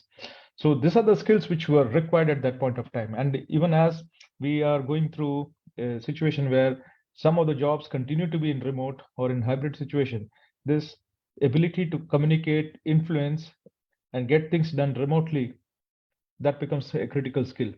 And this is just an example. And the fourth one is going to be holistic learning. So holistic learning is not just about the rote-based learning or academic subjects, but it's also the learning which will involve the life aspects, that how do you handle life. It could be the integrating spirituality. We're not talking about religion, we're talking about spirituality. You're talking about yoga, you're talking about having the ability to manage stress, manage your life, and what are the civics and responsibilities. Because I think a gentleman was talking earlier, there's more and more focus on being a global citizen. So when you're in a global citizen, you should be in a position to live without ambiguity, without conflict, and have ability to respect each and everyone, regardless of your personal opinions. So that's it, ladies and gentlemen. I'm happy to take any questions. This is my direct LinkedIn and my business LinkedIn here. Thank you, Dr. Srividya. It was amazing, Dr. Krishna. Really a great presentation on this topic. Wonderful. we were listening with a big attention, and with this framework and with this all what you explain us, this is our reality. And yes, we will be free to contact you for more questions because we really need many answers. So thank you so much. Thank you so much. Been a pleasure. Dr. Nada, am I allowed to contribute something to Mr. Krishna, if it's possible? Of course you are. Thank you. Thank you so much. It was a fabulous presentation, Mr. Krishna. Really, that has really taken our time, and you really have taken us a long way back into 2050, I would say. Like, though we have to work only till 2030 for achieving the SDG goals. You have taken us way forward for 2050, rather talking about strengthening the research and promoting innovation through rich collaboration, education, and training, and highlighting the challenges that the world is facing today, which require interdisciplinary research and coordinated efforts among the countries. And therefore, it is to be recognized that a competitive knowledge-based economy capable of sustainable and inclusive growth that calls for the integration of the three sides of knowledge triangle, that is education, research, and innovation. That was a very fabulous presentation, Krishna. Thank you so much. Thanks for Thank you. Yes. It's been a pleasure. Thank you very much. Yes, and Ferdiana, please, you write a big message. I want you to say, we see your beautiful daughter, so we are happy. Please say to Mr. Krishna, unmute Yes. yourself. Thank you so much, Mr. Krishna, for a wonderful presentation. Like, I'm watching with my daughter, and you highlight several skills that might be the plan for the next 5 years. And then my daughter asked, like, why there's only so much technology advancement, maybe organization that required for the next 5 years. But then luckily you put in the next slide that there is singing and painting as well. And it's really bring hope, because anything that bring emotional value, originality can still stand out in the next 5 years, even though we have so many advancement in the technology. So thank you so much. At least even she's still young, and she can understand that everything that bring originality, no matter how much the AI or automation we are going to have, we are going to still get the change to really get involved in the workplace with that kind of skill. So thank you so much for highlighting so many important messages. Thank you, Dr. Hudiana. Yes, it was wonderful. Now, let us stay still in India. Dr. Ramesh, are you here with us, please? Professor Ramesh, right? Yes, ma'am. Please Yes, open your camera. Okay. Mr. Nandi, Dr. Richa, our apologize because sir needs to go. That is why we are calling him before. My apologize. Dr. Nara, can I introduce Dr. Ramesh? Yes, Sandy. Yes, please open your camera. Unfortunately, I wouldn't be able to open my camera because there's a power failure at my end. But I take this great privilege to talk about cooperating on the improvement and expansion of tertiary education is very crucial for fostering a knowledgeable and skilled workforce, and collaboration between the educational institutions, government bodies, and industry stakeholders is very essential to address this emerging challenge, and that's how we ensure quality education. So to talk about this, we have with us Dr. L. Ramesh, Joint Registrar of Dr. MGR Educational and Research Institute, and he's also the president of IGEN, which is Institute of Green Engineers. May we welcome Dr. Ramesh, sir, please. Thank you so much, and very happy and very warm welcome all the participants, and happy Nada. I think I am connecting back with you after a long time. We had a good discussion. Yes, we were doing an amazing SDG 17 days, and yes, this year you thank are you so much, and thank you, Dr. Srividya, for the opportunity. So it was a very great forum that discussing G20 opportunity. in various aspects. Maybe 2 weeks back, we had another program, and today we are all discussing about the Education 360. So in that, transforming the education towards equitable quality education to achieve SDG 4. Keeping in that mind, because I'm totally involved in the education for last 23 years. So I'm the right person to talk about the quality education and how we can able to move forward. So you all know that the current scenario, because of COVID, totally now we are in the change of the education parameters. So before COVID and after COVID, we can able to split into. The reason behind, because before COVID, lot of universities moving towards the online education, lot of universities moving towards the online teaching, but the people and the students not ready to accept that. Because of COVID, since there is no other option, people moves towards the online, moves towards the teaching through online. Finally, what happened?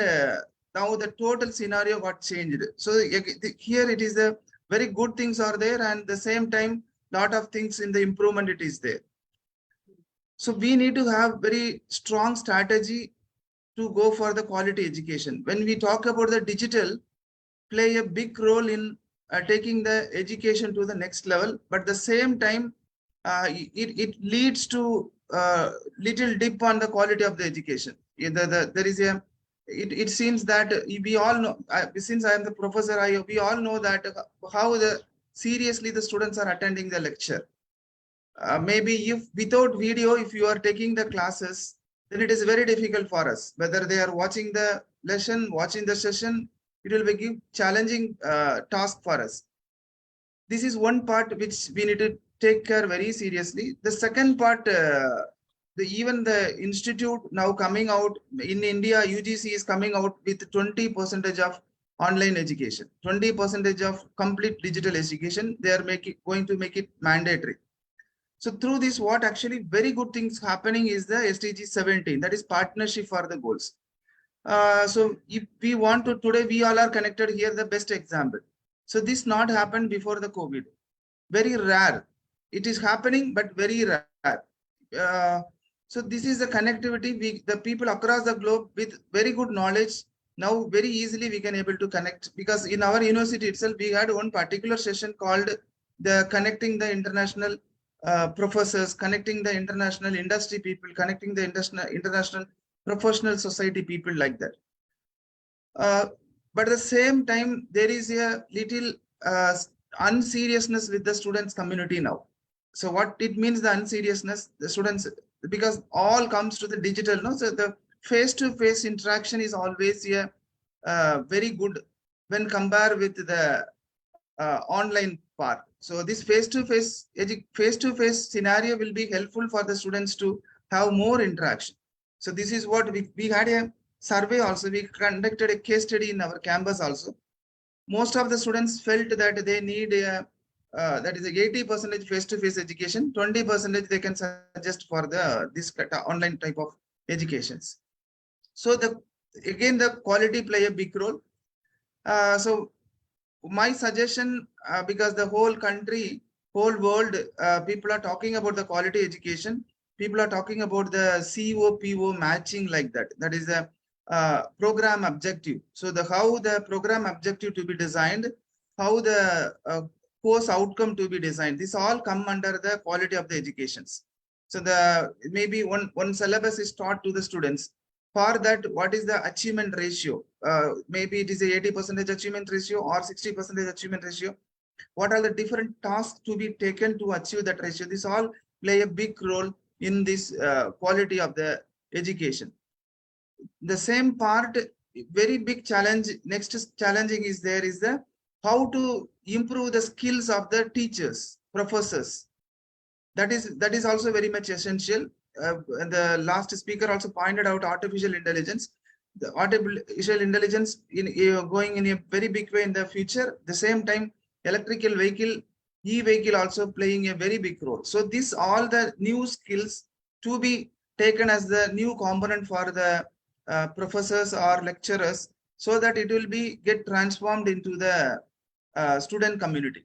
So this point of things we can able to do. For this, we have our forum called the Institution of Green Engineers, which we are working very seriously to improve the quality of the students, improve the quality of the teachers. We have different clubs across India. We call it as Energy Saving Club. We call it as SDG Club. We have a SDG clubs. So what we are doing, we are promoting the Sustainable Development Goal. Presently, we have 28 clubs in India. So through these 28 clubs, what we are doing the promotion of SDG. We have one project called Talk for SDG.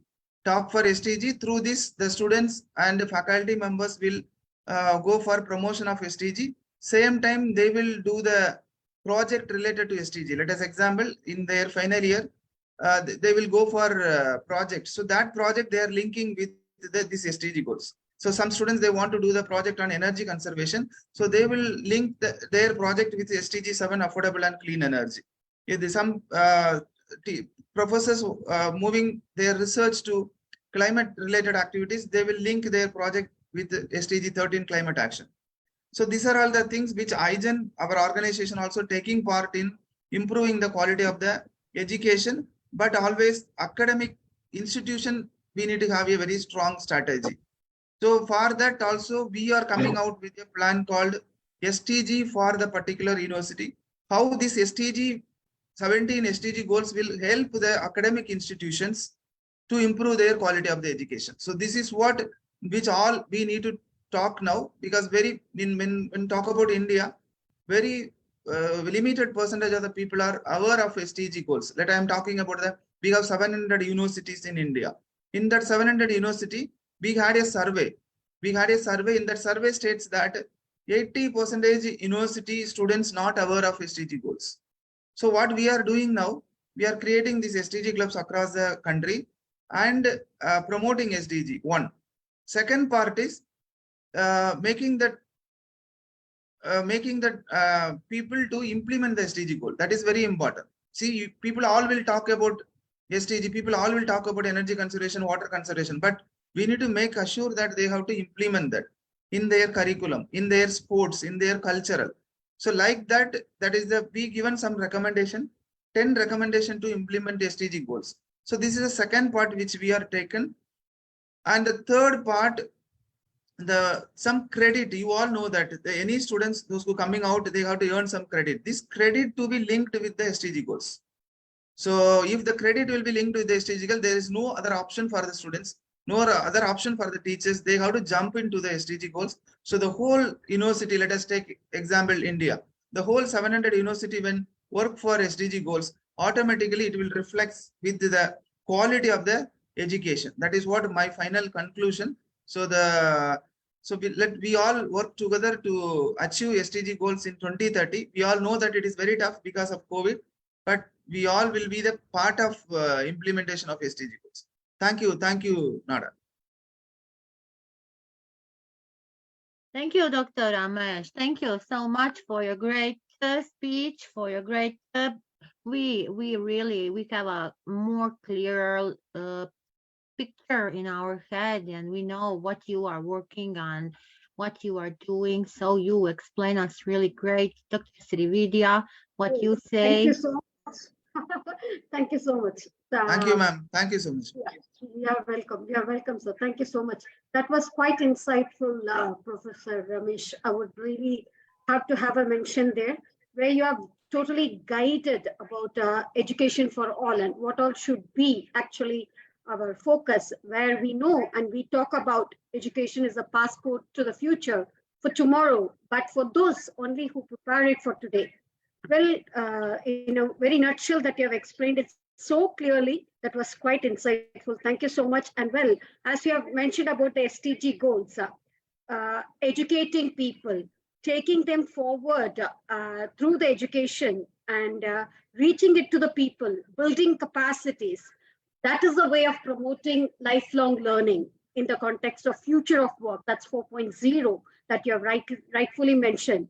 And definitely transforming education and bringing in the training systems to prepare all learners, irrespective of the levels, for the emerging skill requirements for life, work, and sustainability development. So that also very clearly you have mentioned. Well, coming to the lifelong, it should be flexible and it should guide us to evolving career pathways focused on skilling, reskilling, upskilling, especially for the vulnerable and underrepresented groups. Transition between the academic and the vocational education and training and the vice versa were very clearly quintessentially mentioned there, with the recognition of the prior learning as well as the alternative credentials, accrediting skills, work experiences, knowledge throughout life beyond formal education. I mean, the formal conventional education which happens beyond the classroom. So on a wider perspective, I think we are all admitting that class education doesn't belong to the four walls of the classroom anymore, that we are going to open up opportunities as a vocational and training, that is TVET, technical vocational education training opportunities, including expanding work-based learning, digital learning environments, promotion of green transitions, where IGN is more involved in it, which is very effectively to the response of the needs of the labor market and the society. So thank you so much. Thank you, Doctor. Just I would like to share, this is the, I told you, Talk for SDG project, which we are promoting with the students like this Tandy. So what students has to do, they have to take a pledge for SDG and they have to post and they have to implement the SDG action. Suppose these students now, he holding a SDG quality education, and he will be talking about quality education with all the other people. This is what we are doing. This is one example in MGR. So like that, all the 28 institutions, people are talking, some video also will be there. So this is what not only the students, teachers also doing like this. So what actually trying to do, we are trying to do is creating the awareness first. Then we are asking the people to implement that SDG. Next part, automatically they will take lead to the next level. This is the idea. Thank you, sir. As we have spoken, we will be collaborating with you. We'll be taking you as our community partners very soon for our other events as well. Thank you so much. That was quite insightful, and we value your time and your support in your presence being here on this platform today. Thank you. Over to my boss, Ms. Nada. Thank you. My boss, Dr. Srividya. So great, Dr. Ramesh. Thank you. Thank you. I hope we will see very soon at the SDG conference again. Now, we are still in India. We have an amazing lady, great lady. She is well-known, Dr. Rita Ranjan, the PhD university. She has a diploma in the labor laws, postgraduate diploma in human rights, certificate course in vigilance laws. She has been heading the Swami Devi Dayal Law College for the last commendable years and has 29 years of experience in this legal field. She has got highly acclaimed academic and administrative credentials. She is passionate about providing education to every class of the society. And she is playing a significant role in helping the students develop essential transferable skills. I have an allergy. So, Dr. Rita, you are welcome. Enlighten us today on this great summit. Welcome. Thank you. Namaste from India. Thanks, Professor Nada, for inviting me as speaker.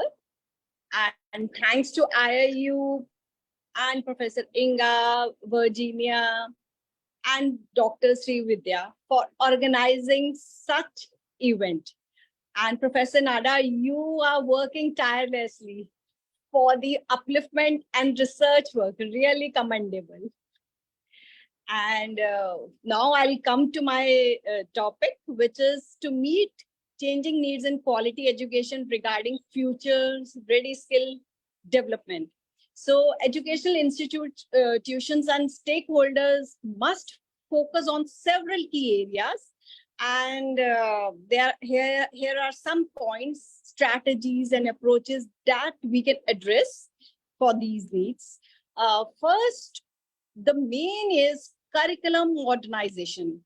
Educational institutions should review and update their curricula to incorporate future-ready skills such as critical thinking, problem solving, creativity, collaboration, and digital literacy. Emphasis should be placed on interdisciplinary learning, project-based assignments, and real-world applications of knowledge. And the next we can take the other point is technology integration. Integration technology into the learning process to enhance engagement and prepare students for the digital age, for which everybody is talking about the digital era we are waiting for. And this can include leveraging educational software, online learning platforms, virtual reality, augmented reality, and other emerging technologies to create immersive and interactive learning experiences. And lifelong learning should be there. It should promote a culture of lifelong learning to help students develop the skills and mindset required for continuation, adaptation, and growth. Encourage students to take ownership of their learning, explore their interests, pursue self-directed learning opportunities beyond their classrooms. There must be industry partnerships. They must collaborate with local businesses, industries, and professionals to align curriculum with industrial demands. There must be engagements of internships, apprenticeships, mentorships programs to provide students with practical hand-on experience, which is the exposure to the real world challenges. And the teacher training and professional development is the must, providing ongoing training and professional development opportunities for teachers to equip them with the knowledge and skills necessary to effectively teach future ready skills. So teachers must be taught. They are not only students who should be taught. The balance between both of them should be noted. This can include workshops, seminars, certifications focus on approaches like technology, integration, and innovative teaching methods. Flexible learning environment should be there, which creates flexible learning environments like it should promote creativity, collaborations, critical thinking, and there should be incorporation of flexible seating arrangements, interactive spaces, and access to resources that foster independent and group learnings. The most emphasized point should be on soft skills. Recognition, the importance of soft skills such as communication, adaptability, empathy, leadership, and in addition to technical skills, develop strategies to cultivate these skills through project learning based. And there must be feedback system. Assessment should be done. Implement assessment strategies that measure both knowledge and skills. Move away from the traditional exams and incorporate performance-based assessment. Traditionally, what was done is done. Now there must be some of the changes in our education system and the real-world projects that allow students to demonstrate their abilities and receive meaningful feedback. And there must be global perspective. Integrate global perspective into the curriculum to prepare students for a multicultural and interconnected world, and foster cultural competency, global citizenship. These all must be taken, and the research and innovation should be taken into the consideration. Encourage research and innovation within the educational community to continually evolve teaching practices and adapt to emerging trends. Support research initiatives that explore effective pedagogical strategies, emerging technologies. And the quality education must be given the preference. Ensure equitable access to quality education at all levels, regardless of socio-economical background, gender ethnicity, or location. Invest in educational infrastructure or resources and teacher training to provide a conducive learning program. And future ready skills development should be aligned, such as what I earlier also described as critical thinking, problem solving, and the main thing which should be addressed is socio-economic barriers that hinder educational attainment and perpetuate inequalities. Provide financial supports, scholarships, mentoring programs, and these all should be provided to disadvantaged students. Offer comprehensive support system, and the main thing which everyone should be strengthened is of STEM education, and foster interest and proficiency in science, technology, engineering, and maths. These fields to prepare students for emerging industries, which is the need of an hour. Introduce STEM education in early in schools, provide teacher training, and create partnerships with industry to bridge the skill gaps and promote diverse participation in STEM. And digital inclusion and access. Bridge the digital divide by ensuring affordable and reliable internet access, as without internet, nothing can be provided to students, as well as access to devices and digital tools for all the students. And to promote digital literacy among educators, students, community in this digital age. So, the last but not the least, we should promote gender equality. We should address gender disparities in education, and there must be collaboration and partnership between the institutions, government agencies, non-profits, organization, private schools to pool resources, share best practices, and develop comprehensive strategies to tackle inequalities in education. I think I've taken much time. Can I get 1 more minute? Of course you can, Dr. Richa, don't worry. Yes, you can finish, please. Yes, don't worry. Okay. There must be continuous professional development for educators. Because I'm from education field, I think this must be done. Provide ongoing professional development opportunities for educators to keep pace with evolving pedagogies, technology, integration, changing student needs, support teachers' well-being, and create environments that value their expertise and innovation. And data-driven decision-making should be done utilizing data and evidence-based research to inform education policies and practices. Regularly assess and monitor educational outcomes, identifying gaps and disparities, and implement targeted intervention to address them. And culturally responsive education should be given, they must be promoted to inclusive education that values and incorporate diverse cultural perspectives, experiences, and languages. Community engagement and parental environment. This is the last point. We should engage the parents, families, and the broader community in education process. Create opportunities for meaningful participation, communication, and collaboration to build strong partnerships that support student learning and well-being. By implementing these all strategies, all points, education systems can work towards meeting changing needs, promoting equality, and ensuring that all the learners have the opportunities and resources necessary to succeed in a rapidly evolving world. Thank you, Nada. Thank you. Thank you, Dr. Rita. Thank you. It was amazing. We know that you are coming from the sector of the law and regulations, and there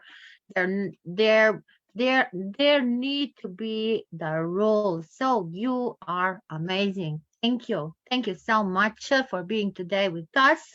And yes, you are welcome. You are welcome again, and we are looking forward to have you again and give you time how much you want to speak. Thank you. Thank you so much.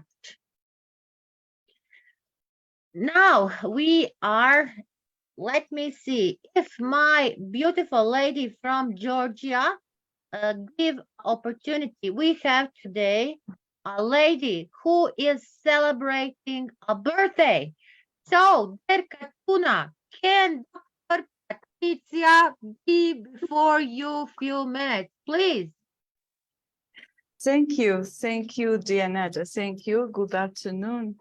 Good afternoon. Katuna, please, can Dr. Patricia be before you? She has a birthday. Okay. Okay. Thank you so much. So, welcome, Dr. Patricia. A very, very happy birthday. Dr. Srividya, please, a Are song. we going to sing for her? Are we going to welcome, ma'am? Welcome, Dr. Patricia. It's so wonderful having you here on our platform. Happy birthday. Should we just listen to you. Happy birthday, Dr. Patricia. Happy birthday. Thank you. Happy Happy birthday to you. Happy Happy birthday, dear Dr. Patricia. Happy birthday to you. Thank you so much. Sending love from Zimbabwe. Thank you so much, Dr. Nada. Thank you. I appreciate. Thank you so much. I would like to say good morning, good afternoon, good evening to all viewers across the globe. Can you hear me? Yes, we can. All right. See you and hear you. Yes. All right, it's okay. Thank you so much. I would like to acknowledge International Internship University and all the organizers of this webinar. As I am here today to talk about transforming education towards equitable quality education to achieve the Sustainable Development Goal number 4. And I'm quite happy to be with you today as we are going to delve into this crucial topic that lies at my heart as an educationist, and also at the heart of sustainable development. As we all know that education, like what Nelson Mandela said, is a tool that we can use to change the world. And it is a fundamental human right and a powerful tool that we can use as to empower individuals and societies. And I would like to just share, as I would be referring to my own continent, Africa, as I am discussing. So let us all begin by acknowledging that education inequity is there in us, in our communities, wherever we are and all around the world.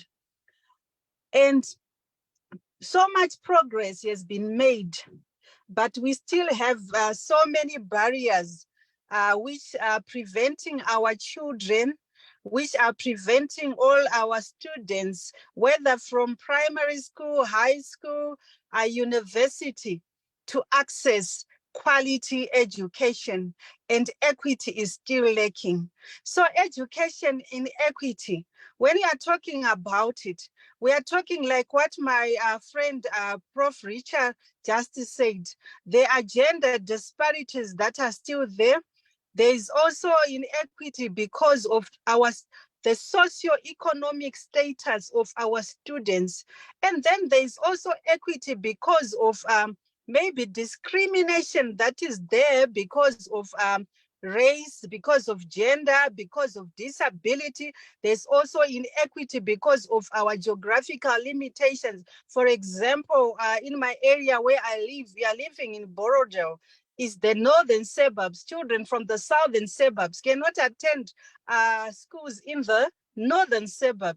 That geographical limitation is still there. So with this inequity, if it is still there, it has got what we call far-reaching consequences. For example, it perpetuates cycles of poverty. It limits, especially in terms of social mobility, because we have classes when we are talking about education in some areas. And then it results in social inequalities. Then what does it do? Then it hinders the development of individuals in a community. And also this then affects our communities, it affects our nations. And then what do we do as citizens of a country? So as citizens of a country, we have got that moral obligation to address these disparities and work towards equitable quality education. Let's go back to COVID-19. This is one, yes, COVID-19 came, but there were so many things that came out of it, some negative, but some positive, because that is when we saw that we have got so many children who are still lagging behind because they do not have the resources that are needed. Internet, like what Arisha said, some children did not even, besides internet, radio, or just a mobile phone to access radio lessons, some could not even get those resources that we see for ourselves. We say they are cheap resources, but some students could not even afford to get that mobile phone or that radio. Maybe it costs less than even $20. So these inequities were brought about because of COVID-19. That's when we saw that only those children who had the resources were able to move on. And even up to now, we are saying we are living in a digital world. Some children do not even know how to operate some of these gadgets. They do not even know how to go on Wi-Fi. How are they going to research? But at the end of the day, with our examinations, like here in Zimbabwe, they write the same exam.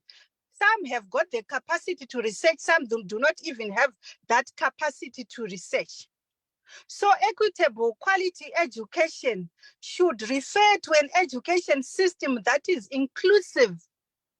Is our education systems, wherever we are they inclusive? Do we have inclusive classrooms whereby we can also have children who are disadvantaged? Some have got disabilities. Are we able to cater for them in our schools? Is it accessible? Right now, there are some children who live in marginalized communities. Some even share a book, 8 children sharing a book. But we are there as the presidents, as ministers, we are talking about SDG 4, we are talking about quality education. Should it be for those who live in towns or who are able to buy those books? One book for 8 children.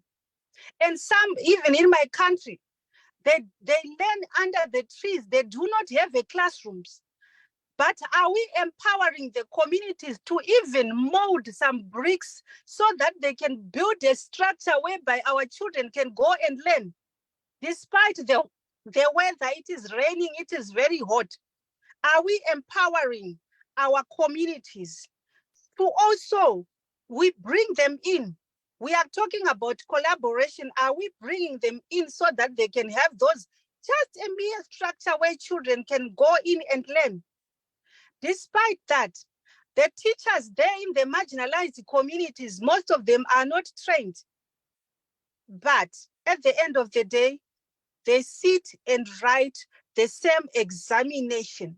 So equitable quality education should ensure that every learner, regardless of their background, has got an equal opportunity to succeed.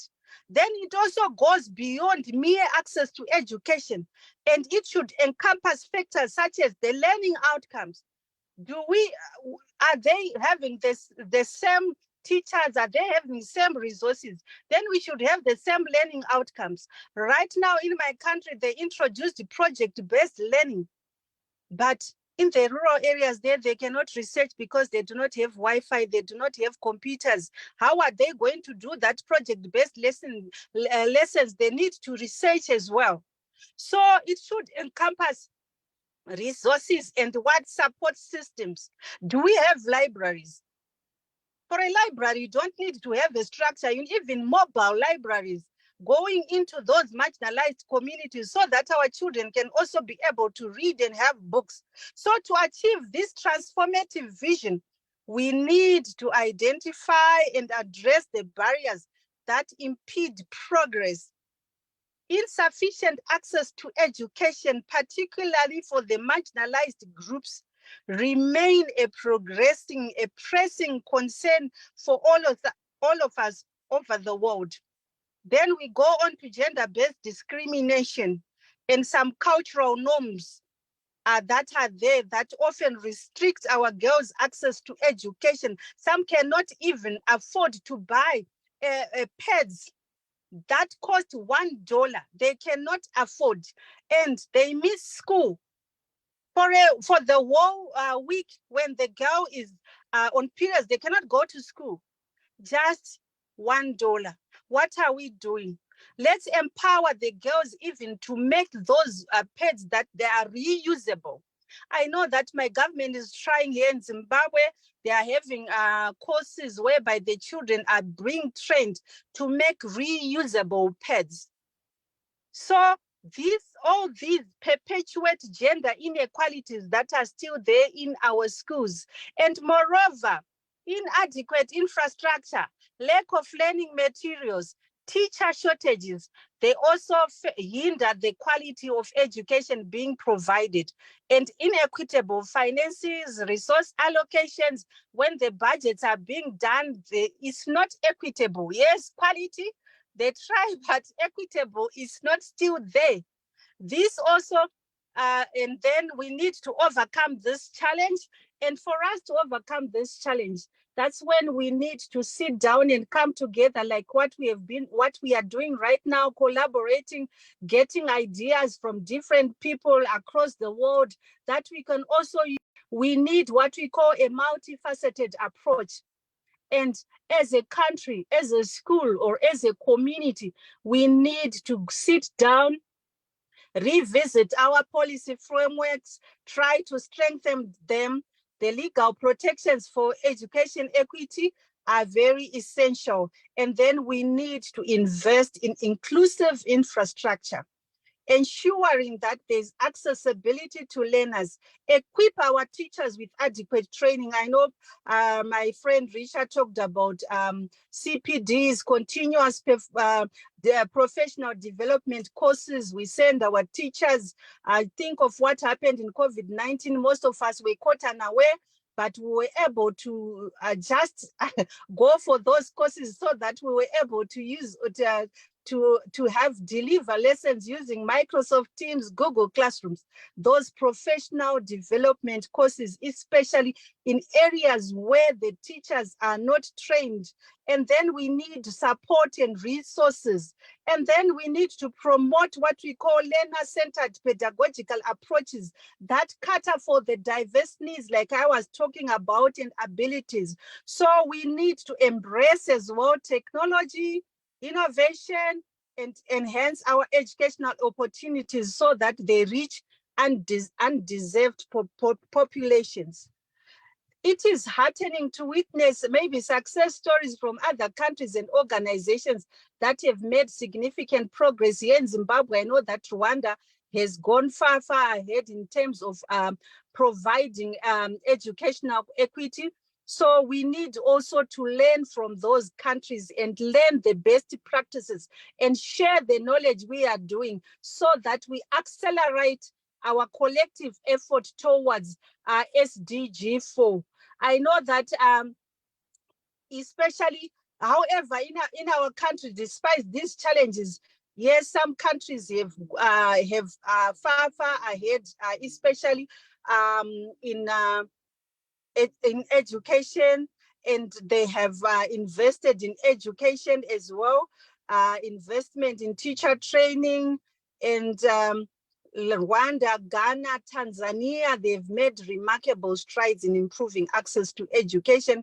I know that even in COVID-19, they had some gadgets that did not even need Wi-Fi. So these countries now here in Africa, they serve as beacons of hope, and they are demonstrating the right policies, investment. So as we move forward, in my conclusion, it is essential to learn from the successes that are being done from other countries so that we address education in equity. as a collective responsibility. Let us seize this opportunity to collaborate, to share knowledge, take concrete actions that lead to transformative change in education. Thank you for all, everyone. Thank you so much. Thank you, Dr. Nada, for giving me this opportunity to be with you here today, especially on my special day.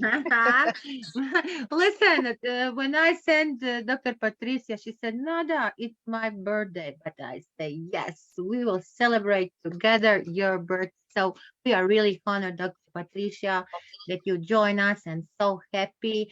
Have a blessed day today. Celebrate with your family. And thank you for being with us today, sharing your knowledge. And yes, we will collaborate like until now and forward also. Great. Thank you. Can I have a second, Ms. Thank Nada? you. Thank Do I have you. a second here? Thank you. Thank you, Dr. Patricia. It was quite insightful, very informative session where you have just briefed about the SDG goals. That's SDG 4.0 for sustainable development, and which is revolving around the education 4.0. That's what that whole topic is about, talking about inclusive, equitable, relevant, quality education, creating lifelong learning opportunities for all. Well, two things which nobody has addressed and you have taken up. That's why I came in, and I just wanted to mention over here with due adherence to Ms. Nada, like, well, SDG, when we talk about sustainability, yes, we are talking about innovation. Everything is taking into consideration. It is very essential, definitely, that you have brought it out. That's why I'm highlighting. It is very essential when we talk about sustainability to uphold the international law and multilateral systems that safeguards peace and stability. That's we are appealing for global peace. As such, though we are talking about education, on the whole, education should lead us to the global peace. This includes defending of all purposes and principles, ensuring with the Charter of the United Nations and adhering to the international humanitarian law, including the protection of civilians and the infrastructure of the armed conflicts that you mentioned. And the use of the threat of the use of nuclear weapon is inadmissible. That's true. And the peace resolution of the conflicts, efforts to address all crises, which you rightfully mentioned about the general equality and accepting all differences, without working with all differences, creating a very inclusive platform as diplomacy and the dialogue, which are very vital for today, and today's era must definitely not be a war, but through education. And that's why we educators are gathered today on this G20 platform to discuss and take it forward as policies and recommendations. Thank you so much, Dr. Patricia. It was very, very informative. Thank you so much. You're welcome. Yes, it was, Dr. Patricia, amazing. And we really are honored. Dr. Srividya, what a wonderful day. What a wonderful summit. We had so great esteemed guests, our wonderful educators, politicians, entrepreneurs, all here on one place on great IAU stage.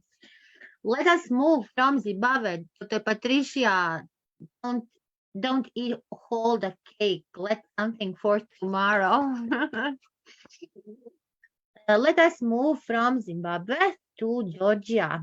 To Georgia, we have from Georgia educator, Dr. Katuna Kurkeli. She's a PhD in English language methodology. Working is what to say, CELTA, TESOL, MELTA, all what has involved in the English learning technologies, lesson planning, certificates in English language, Cambridge, successful project developments. She has the working experience now. She's a school principal at Gori Village Sveneti Public School. Before that, facilitator, online English teacher, and etc. Ms. Katuna, Dr. Katuna, you are welcome. Thank you, dear Nada. Thank you. Good afternoon, everybody. It's really great honor for me to participate in this international summit on education. This is the first time I'm taking part, and I'm very happy. So today I will present the topic, the role of social media in learning English language. Can you see my screen? It is opening. So like, yes, can you try to put a full screen? Yes, I'm doing it right now. You can see, yes? Yes, great, great. Yes, It is great, Dr. Katuna, Thank great. you. Thank you, dear Nada. The role of social media in learning the English language. So today, as you know, we will explore how social media platforms have transformed language learning and success, the advantages, challenges, and best practice. In the digital age, social media platforms have become an integral part of our lives. They have revolutionized the way we communicate, share information, and interact with others. One area where social media has had a significant impact is the language learning. Um, as for the access to authentic language, so one of the significant advantages of social media for the language learners is the exposure to authentic language use. Social media platforms provide real-life examples of how native English speakers communicate, including idioms, slang, and colloquial expressions. Learners can observe and understand the language in its natural context, developing a more institutional understanding of language. Furthermore, social media platforms offer a variety of content formats such as videos, podcasts, and blog posts, and the others. Examples of access the authentic language, as all of you know, it's Instagram, Twitter allows allow users to follow accounts of native English speakers, such as influencers, celebrities, or news outlets. Learners can look into the everyday language use of these individuals. Learners can gain insights into everyday language vocabulary, grammar structures, and cultural references. Also, what about YouTube? It offers a wide range of educational content, including tutorials, pronunciation guides, and authentic English conversations. Also, it allows learners to engage with different types of English language materials. As for the examples of interactive language practice, we have also here the Facebook groups dedicated to language learning, such as English Language Learners Worldwide or English Learners Forums, which provides platforms for discussions and resource sharing. As for the platforms like Skype, Zoom, or WhatsApp, or the others, it enables learners to have one-on-one or group conversations with native speakers or language tutors. As for the learners, due to this fact, learners can improve their pronunciation, fluency, and conversational skills while receiving immediate feedback. As for the personalized learning experience, social media platforms utilize algorithms to personalize users' experiences based on their interests and preferences. Learners engaging with English language content on social media receive recommendations for similar content, creating a tailored learning experience. Learners also can explore a variety of content formats and discover resources that match the individual needs and learning styles. As for the cultural immersion, we have here the language and culture are intertwined, and social media provides learners with an opportunity for cultural cultural immersion. Learners can explore and engage with the content produced by the native speakers, learning about customs, traditions, and others, following influencers, celebrities, and organizations from English-speaking countries offers insights into cultural nuances and authentic language use. Instagram and Facebook also allows learners to follow accounts of travel photographers, food bloggers, or lifestyle influencers from English-speaking countries. Following renowned comedians or talk shows hosts on platforms like Twitter or YouTube can expose learners to humor and cultural references specific to regions. Well, social media offers numerous benefits. It also presents challenges for language learners. Informative overload, social media has vast amount of content available on it. Accuracy and reliability, it is not all content on social media platforms is accurate or reliable. Distractions, social media can also be addictive. As for the language variations, social media exposes learners to different variations of the English language, including regional accents, dialects, and informal languages. Best practices include setting goals, critically evaluating content, managing distractions, and balancing exposure to different language variations. As for the examples of the best practices, we have here just learners should define their goals and focus on specific areas of language learning to overcome information overload. Critical evaluation of sources and verifications of information ensure accuracy and reliability. Setting boundaries and allocating dedicated time for language learning help managing distractions also. Here we have the examples of media platforms. I think you know all of them. And the conclusion I would like to say is that social media has revolutionized language learning, providing access to authentic language, interactive practice, personalized language experience, and cultural immersion. By adopting best practice, learners can maximize the benefits of social media while mitigating its potential drawbacks. Embrace the opportunities social media offers and embark on your journey to mastering the English language. Thank you for your attention. Thank you. Big clap there, Katuna, Dr. Katuna. Thank you. Thank you for giving us a great insight on your topic of the role of the social media in learning the English language. Social media is very important not only for English language, for all of us. I can say that it would be better that we are not so long on this social medias.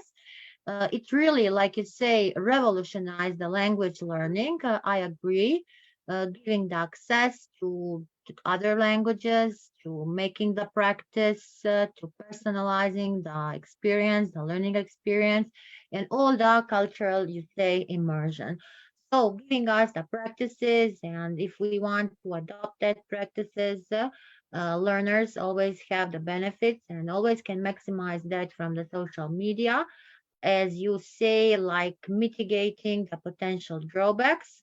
So we have so many opportunities that social media are offering for the language, for all.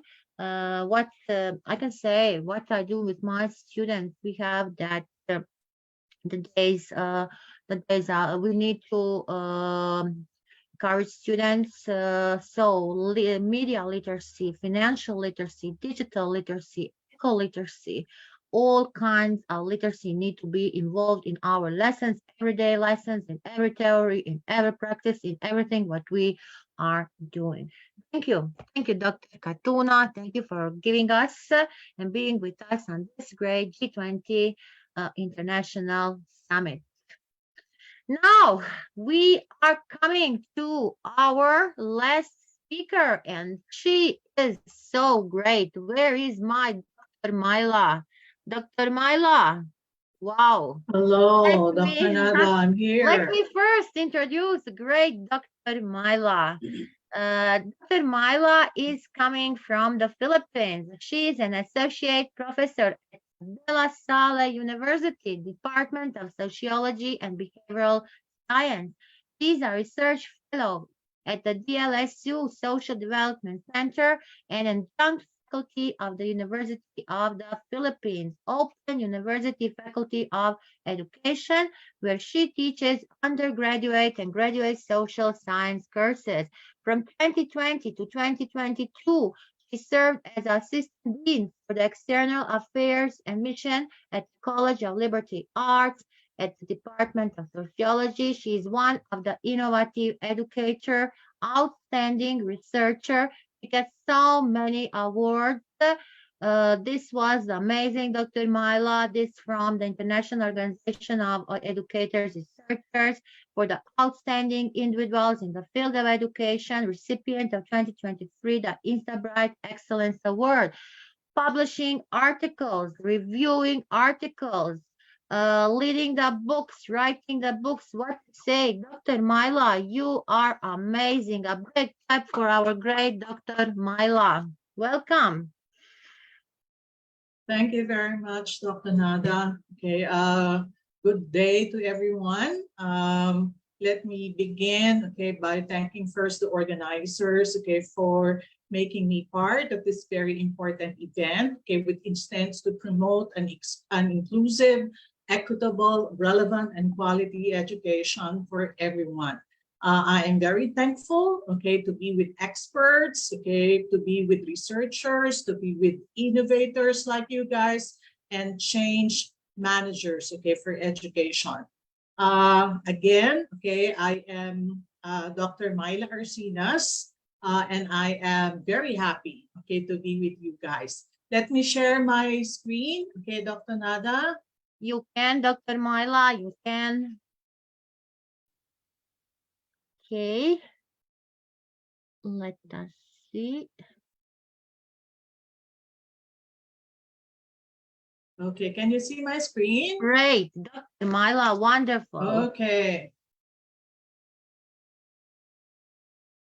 Okay, so again, I am Dr. Myla Arsinas from the Philippines, and I am tasked, okay, to discuss to all of you, okay, the social ecological system model, okay, a paradigm for skill development.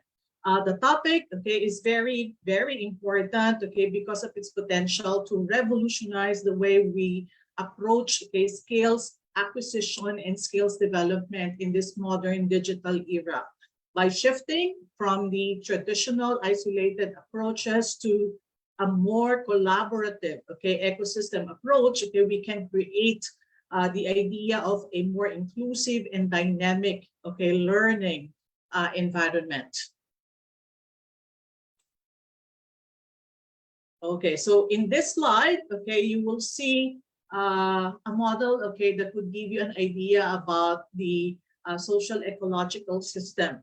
How does this model approach, okay, skills acquisition and skills development? The social ecosystems model is a paradigm that examines skills development in relation to the social interaction and the external environment that we are in. It basically emphasizes the notion that people acquire and improve their abilities through interactions with various elements in connection to our social environment, such as the people that we deal with, the institutions, and of course, the importance of resources needed for us to concretize what we want, particularly in improving education. According to this paradigm, skills development is shaped by the larger social context in which individuals are situated. So the model acknowledges, okay, that the people that we deal with, the family, the peers, the educators, the community, the workplace, and the cultural factors, among others, are very influential factors, okay, to the quality of education, okay, that we could enjoy in our society, as well as external influences that could offer opportunities, resources, and support systems that can contribute to the development of skills. This model also emphasizes the reciprocal nature of skills development, suggesting that individuals do not just receive education, but we actually reciprocate, in terms of support and resources in connection to our social environment. This likewise looks into the interaction between the individuals and the social milieu, as it produces a dynamic and interdependent skills development process. By contemplating into this model, it is assumed that policymakers, educators, and of course the individuals can produce a more significant collaboration that could provide better access to quality education, something that could facilitate better skills acquisition and skills development. There are very important points that this model would like us to recognize. Things that they would like us to capitalize on to promote a more inclusive, equitable, relevant, and quality education. First and foremost is the recognition of the holistic perspective. So this model recognizes the interplay between the individuals and the social environment. And this model takes into account the comprehensive character in terms of skill acquisition and skill development. It also acknowledges that talents are shaped and influenced by a variety of social factors and not merely by a single or inequalities that we have. So social factors like social network, social support are crucial to access to resources and quality infrastructure to promote skills development. Second point, the idea of contextual relevance. Generally speaking, we recognize the point that talent acquisition, and talent management should be context-based. What do we mean by that? This model highlights, the role of social interaction and encompassing environment that we are in. So the model recognizes context-specific nature of skills acquisition and skill development. Obviously, the more advanced countries have better resources and of course better educational system that can hone better skills acquisition and development. In this slide, you will see the 2022 World Talent Ranking, published by the International Institute for Management Development, or the IMD. IMD is a prestigious business school based in Switzerland, and it actually measures and assess ability of the different countries to develop and attract talent within different countries, different countries. In this data, you would see Switzerland remains to be the leader among the 63 economies, attracting and retaining talent for the 6th consecutive year. This is followed by Sweden, Iceland, Norway, then Denmark. So obviously, you could see that the more developed, more advanced countries providing better quality skills in terms of acquisition and development. And then third, we have the idea of collaboration, the importance of collaboration and networking. This model highlights the significance of social networks. Of course, collaboration to skills acquisition and development. We could not deny the fact that we need to work with others, more partnerships, more institutions working together, more networking, so that we would be able to share resources, access diverse perspectives, and engage into a more meaningful learning experiences with the help of everyone. And then we have the idea of resource accessibility. This model highlights the importance of resources for developing skills. So it acknowledges that individuals need access to supportive resources. Such idea, of course, is not new, but it's basically highlighting the importance of educational institutions, mentors, technology, and community support system in order to develop, okay, talents, okay, develop skills, not only of the young, okay, but also of those people who wanted to be part, okay, of the labor force. And then we have the idea of reciprocal influence. So this model asserts, okay, that skill development is a two-way, okay, interaction between the individuals and their social environment.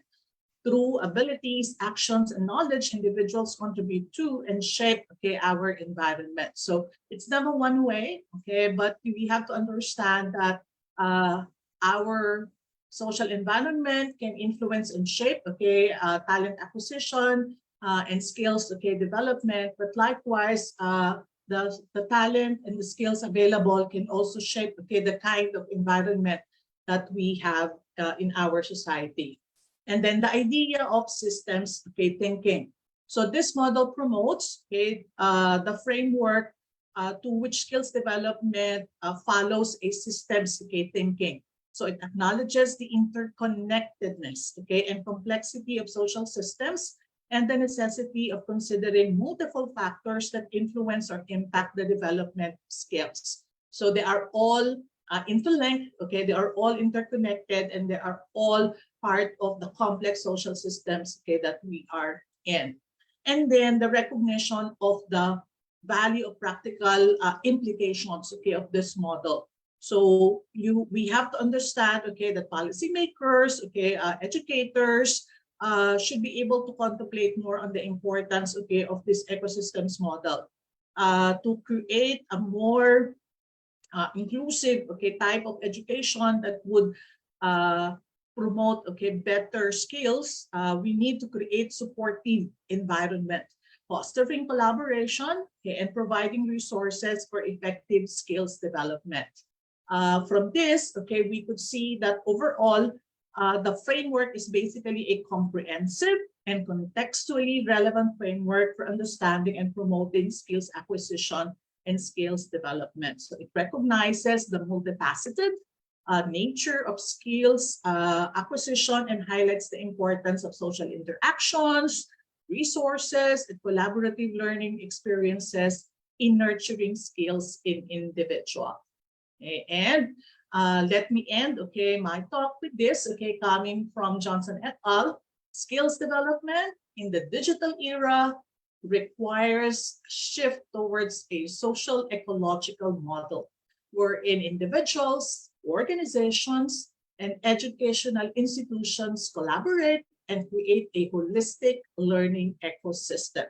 In this approach, we recognizes the interconnectedness and the interdependence among various stakeholders who are essential, okay, to nurturing an adaptive, a relevant, and future-proof skills. Again, thank you very much. This is Dr. Myla Arcinas from the Philippines.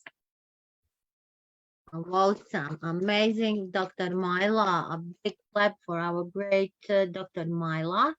This model is really important, this social ecosystem model, and you really gave us like a great researcher this paradigm for the skills development and what is the future of the work and education for the digital age, going through whole this model, what we need to do for nature, what we need to do society. We need the skill developments, you say, the knowledge, the practice, the institution, technology, giving your context, your contextual relevance. So recognizing the context, we need to provide, as you say, the unique opportunities, showing us the data from 2022 that Switzerland is the leader. Switzerland is the leader among all this economy, what we're looking. Yes, here in Europe, when we are talking about the Switzerland is the country of the promise with the highest standard, the highest salaries, they have big high prices, but even she's not a part of European Union, but she is a very strong economy. And living in Switzerland, the life is really, if you work, you can live really great. Giving the highlighting the collaboration and networking, giving the reciprocal influence. You said your model is the one-way process. Is not the one-way process. It is a reciprocal process. So application is big. There are so many practical implications for us educators, researchers, policymakers, for the individuals. And Dr. Myla, what to say? You were incredible, outstanding, like always. A big clap for you. Thank you very much, Dr. Nada. My pleasure to joining you. Always, you are always invited because Dr. Myla is, I can say, one of the top researchers of the world. So, Dr. Myla, you are here, always welcome. So giving the word to our great Sandy. Sandy, please tell us something about this event, the next event, what our audience can expect. I want to thanks to our great audience for being with us this amazing 2 hours. Yeah, so let me begin by sharing my screen, and I'm going to share what we're going to do in the weeks that we are looking forward to, the weeks ahead. And yeah, so the next week we will talk about women empowerment and the youth empowerment, with our presidency as a paradigm shift from individual to leadership development and committed partnership. And we go ahead and talk about digitization and innovation. And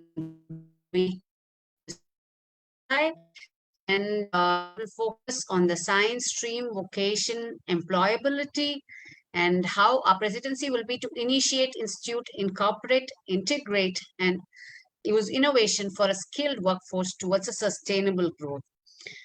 Further, we'll talk about at the end of the month in entrepreneurship and MSME, and how to modernize and strengthen the industrial units to make them globally competent.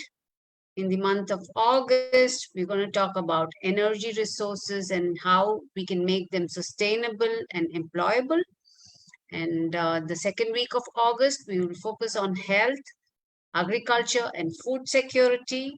On the 20th of August, we will talk about inclusion, financial architecture, and international growth, with our presidency as accelerated, inclusive, and resilient growth. Towards the end of the month, August, we will talk about international taxation, trade, and investments, with an emphasis on exports and imports, and the reforms to reshape and restructure and reconstitute the international tax architecture. Further, towards the next month in September, we'll talk about heritage, culture, and tourism. Then we talk about the 2030 agenda and sustainable development, and end our beautiful program with the valedictory on the 17th of September. So, yeah. So, may I ask Dr. Srividya to spearhead the show further? Sure. Thank you so much, Ms. Sandy. That was quite comprehensive. Before we just sum it up, I would like to hear it from Dr. Virginia. Dr. Virginia Rivera, please, your insights. Thank you. Well, thank you so much for the opportunity. I was going to ask you anyway, if I could. I've been really impressed with the quality of the information and how updated it is. Many times we attend these summits and we don't have the entire information. I think that we really represented today a global feel of what is going on around the world. And I think that is key for us to really address these in every one of our countries. So I was very impressed with the quality of every single one of the speakers, because you can tell that they're working on it. They're researchers, they're living it. And I think that is the key to really executing good strategies once you know what the issues are. So I want to congratulate everybody here today because we took the time, but it's time that's really necessary. These are conversations that have to be had. If we really want to change the way things are, we really need to take action today. We spoke a lot about, I think, educators, and not every learner is a child or a teen or a university student. A learner is somebody that's continuously trying to improve themselves and also the world or the community they're in. And I think that was really, really well explained in every single one of these. You know, it affects all of us when we are not thinking of education as part of our life and where we're going. And it definitely affects us in every single aspect of of the life that we live right now. So I really want to thank you all for all this effort. I am extremely proud to be part of the team. And I have to say that the quality of the speakers and the research that went through it really gave us a really great perspective of where we're going in the future. So thank you so much. Thank you, Doctor. Thank you, everyone. Thank you, Nada. Thank you, Sandy. Thank you, Inga. I know you're there. I'm on every single one of the other speakers today. Thank you. Thank you. Thank you, Dr. Herrera. Dr. Inga, can we hear from you as well? Dr. Inga, would you like to contribute some before we end up and summarize? Hello, everybody. Greetings with great respect to everyone from Georgia. Today, yes, a very important day we have. Inga, your camera is not open, please. Oh, dear, nada. Okay, 1 minute. Okay, now. Now you are blurred. Invisible, Inga. Okay, Inga. Yeah, now we're able to see you. Yeah, it's okay. No? Okay, congratulations, yeah. Yes, correct. because another important project is starting to work. Congratulations. Thank you very much to our dear Srividya Sukumar for this really great initiative. Thank you, dear Nada, for this amazing work. You are really, really brilliant. Thank you to IIU best team, Dr. Snitka, of course, Mr. Peyush Pandit, especially. I want to wish you a lot of success. I know the G20 plays an important role in shaping and strengthens global architecture and governance on all major international economic issues. We have very important speakers today. Thank you so much and congratulations. Thank you, dear Virginia. Thank you, dear Sandari. Yes, and Sandy. all speakers, of Yes. course. Thank you and congratulations. Go ahead, Tiam. Wow, Thank you. really Thank you. wonderful day we have. Yes, Best we wishes. have a great day. I just want to say something. Yes, today we also celebrate Dr. Patricia. Yes, happy Dr. birthday. Patricia's birthday, but Yes. also I want to say that we have one also very sad Yes, thing, Mother from our died. from Yes. our great educator, Professor Ghulam Saki Akwili. In this morning, his mother died, so a big, deepest Yes. condolence and rest in peace. And we will pray for your mother, dear Professor Ghulam. And we are waiting you, Professor Ghulam, to one of our next sessions. So, Of course. we Thank come you. to the end. We want to thanks to our great founders, Piyush Pandit, for giving us great IIU, for great Dr. Srividya, the project head, Sandy for leading this G20 in India. We team IIU here, coordinating Dr. Snikta, Mir, Inga, Ermina, Dr. Virginia. So we are really proud on this event. And yes, we will be fulfilled in the July, in August, every Sunday. We are coming back on this G20 International Summit with a new topic as our Sandy already present.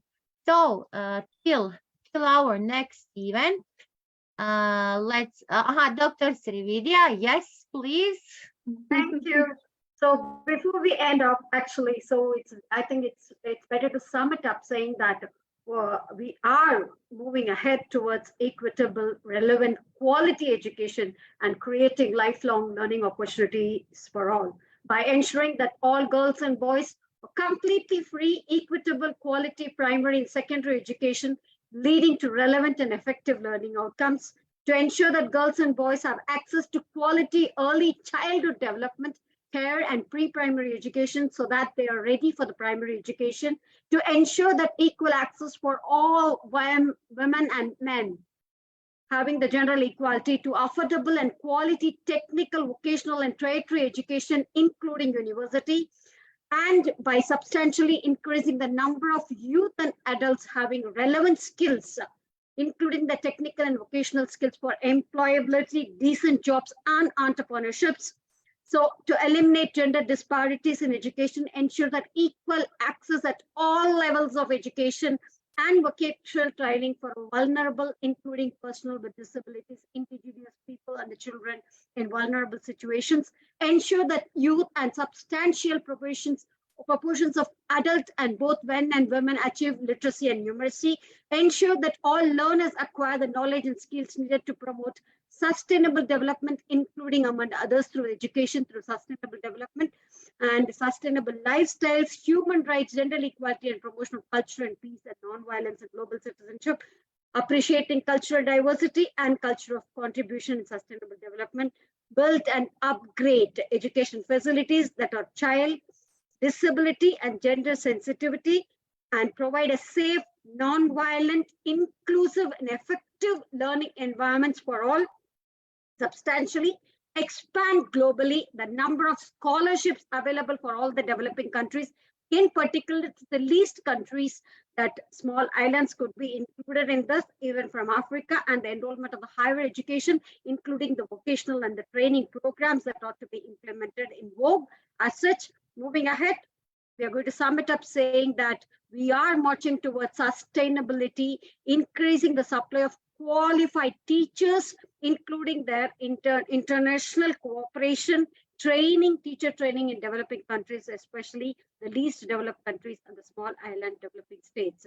So we have summed it up with all the policies and the recommendations that we are going to take it forward from IAU's G20 International to reach our goal. And it's not going to be for as such. We always look forward for the next Sunday as such, as women empowerment is going to take the lead. I'm sure all the ladies who are here on this platform today will be quite waiting to join me for the women empowerment as such. Thank you so much. Over to Dr. Nal. Thank you so much, Nita. So nice. And we have. Can I just add one last thing? Can I just add one last thing? Yes, of course. Yes. Like we've all heard this saying, the beautiful thing about learning is that no one can take it away from you. It's a quote by B.B. King. So similarly, I feel that education, quality and inclusive education is that one thing, one magic wand that will help us achieve all the rest 16 beautiful. So I'm sure it has to be as SDG number 1 instead of SDG number 4, maybe next time.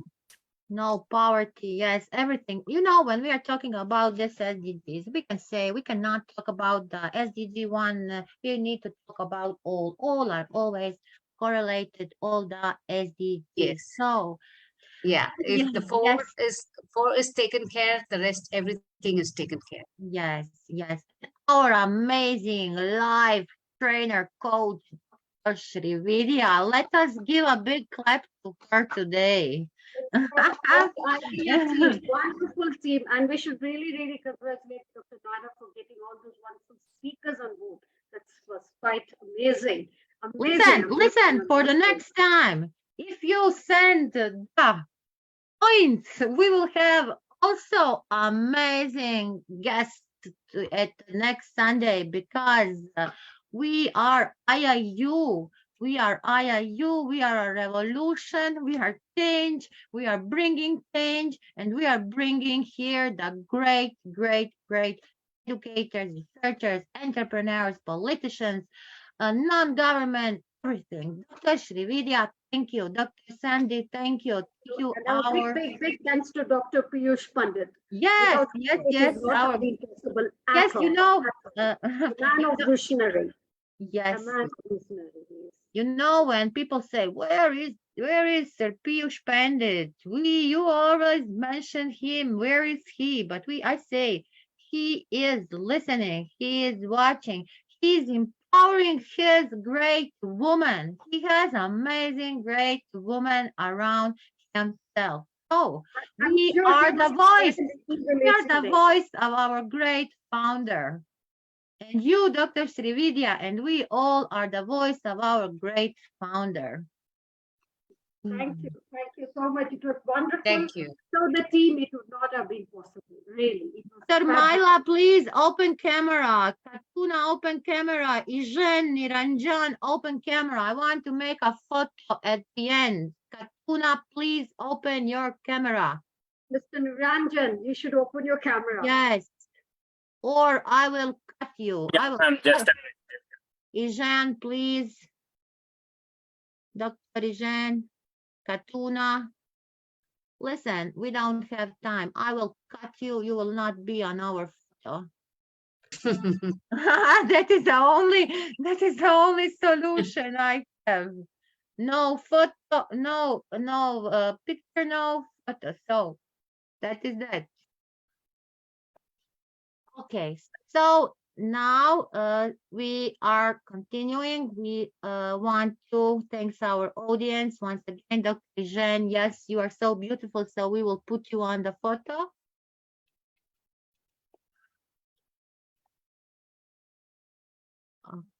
Okay. Till our next event, stay safe, stay healthy, and let's continue learning and growing together. Bye. Bye-bye. Thanks to Ms. Bye. Ermina and Bye. Dr. Thank you, Dr. Nathan. Nathan. Thank you. Thank you. Bye. Bye-bye. Bye-bye.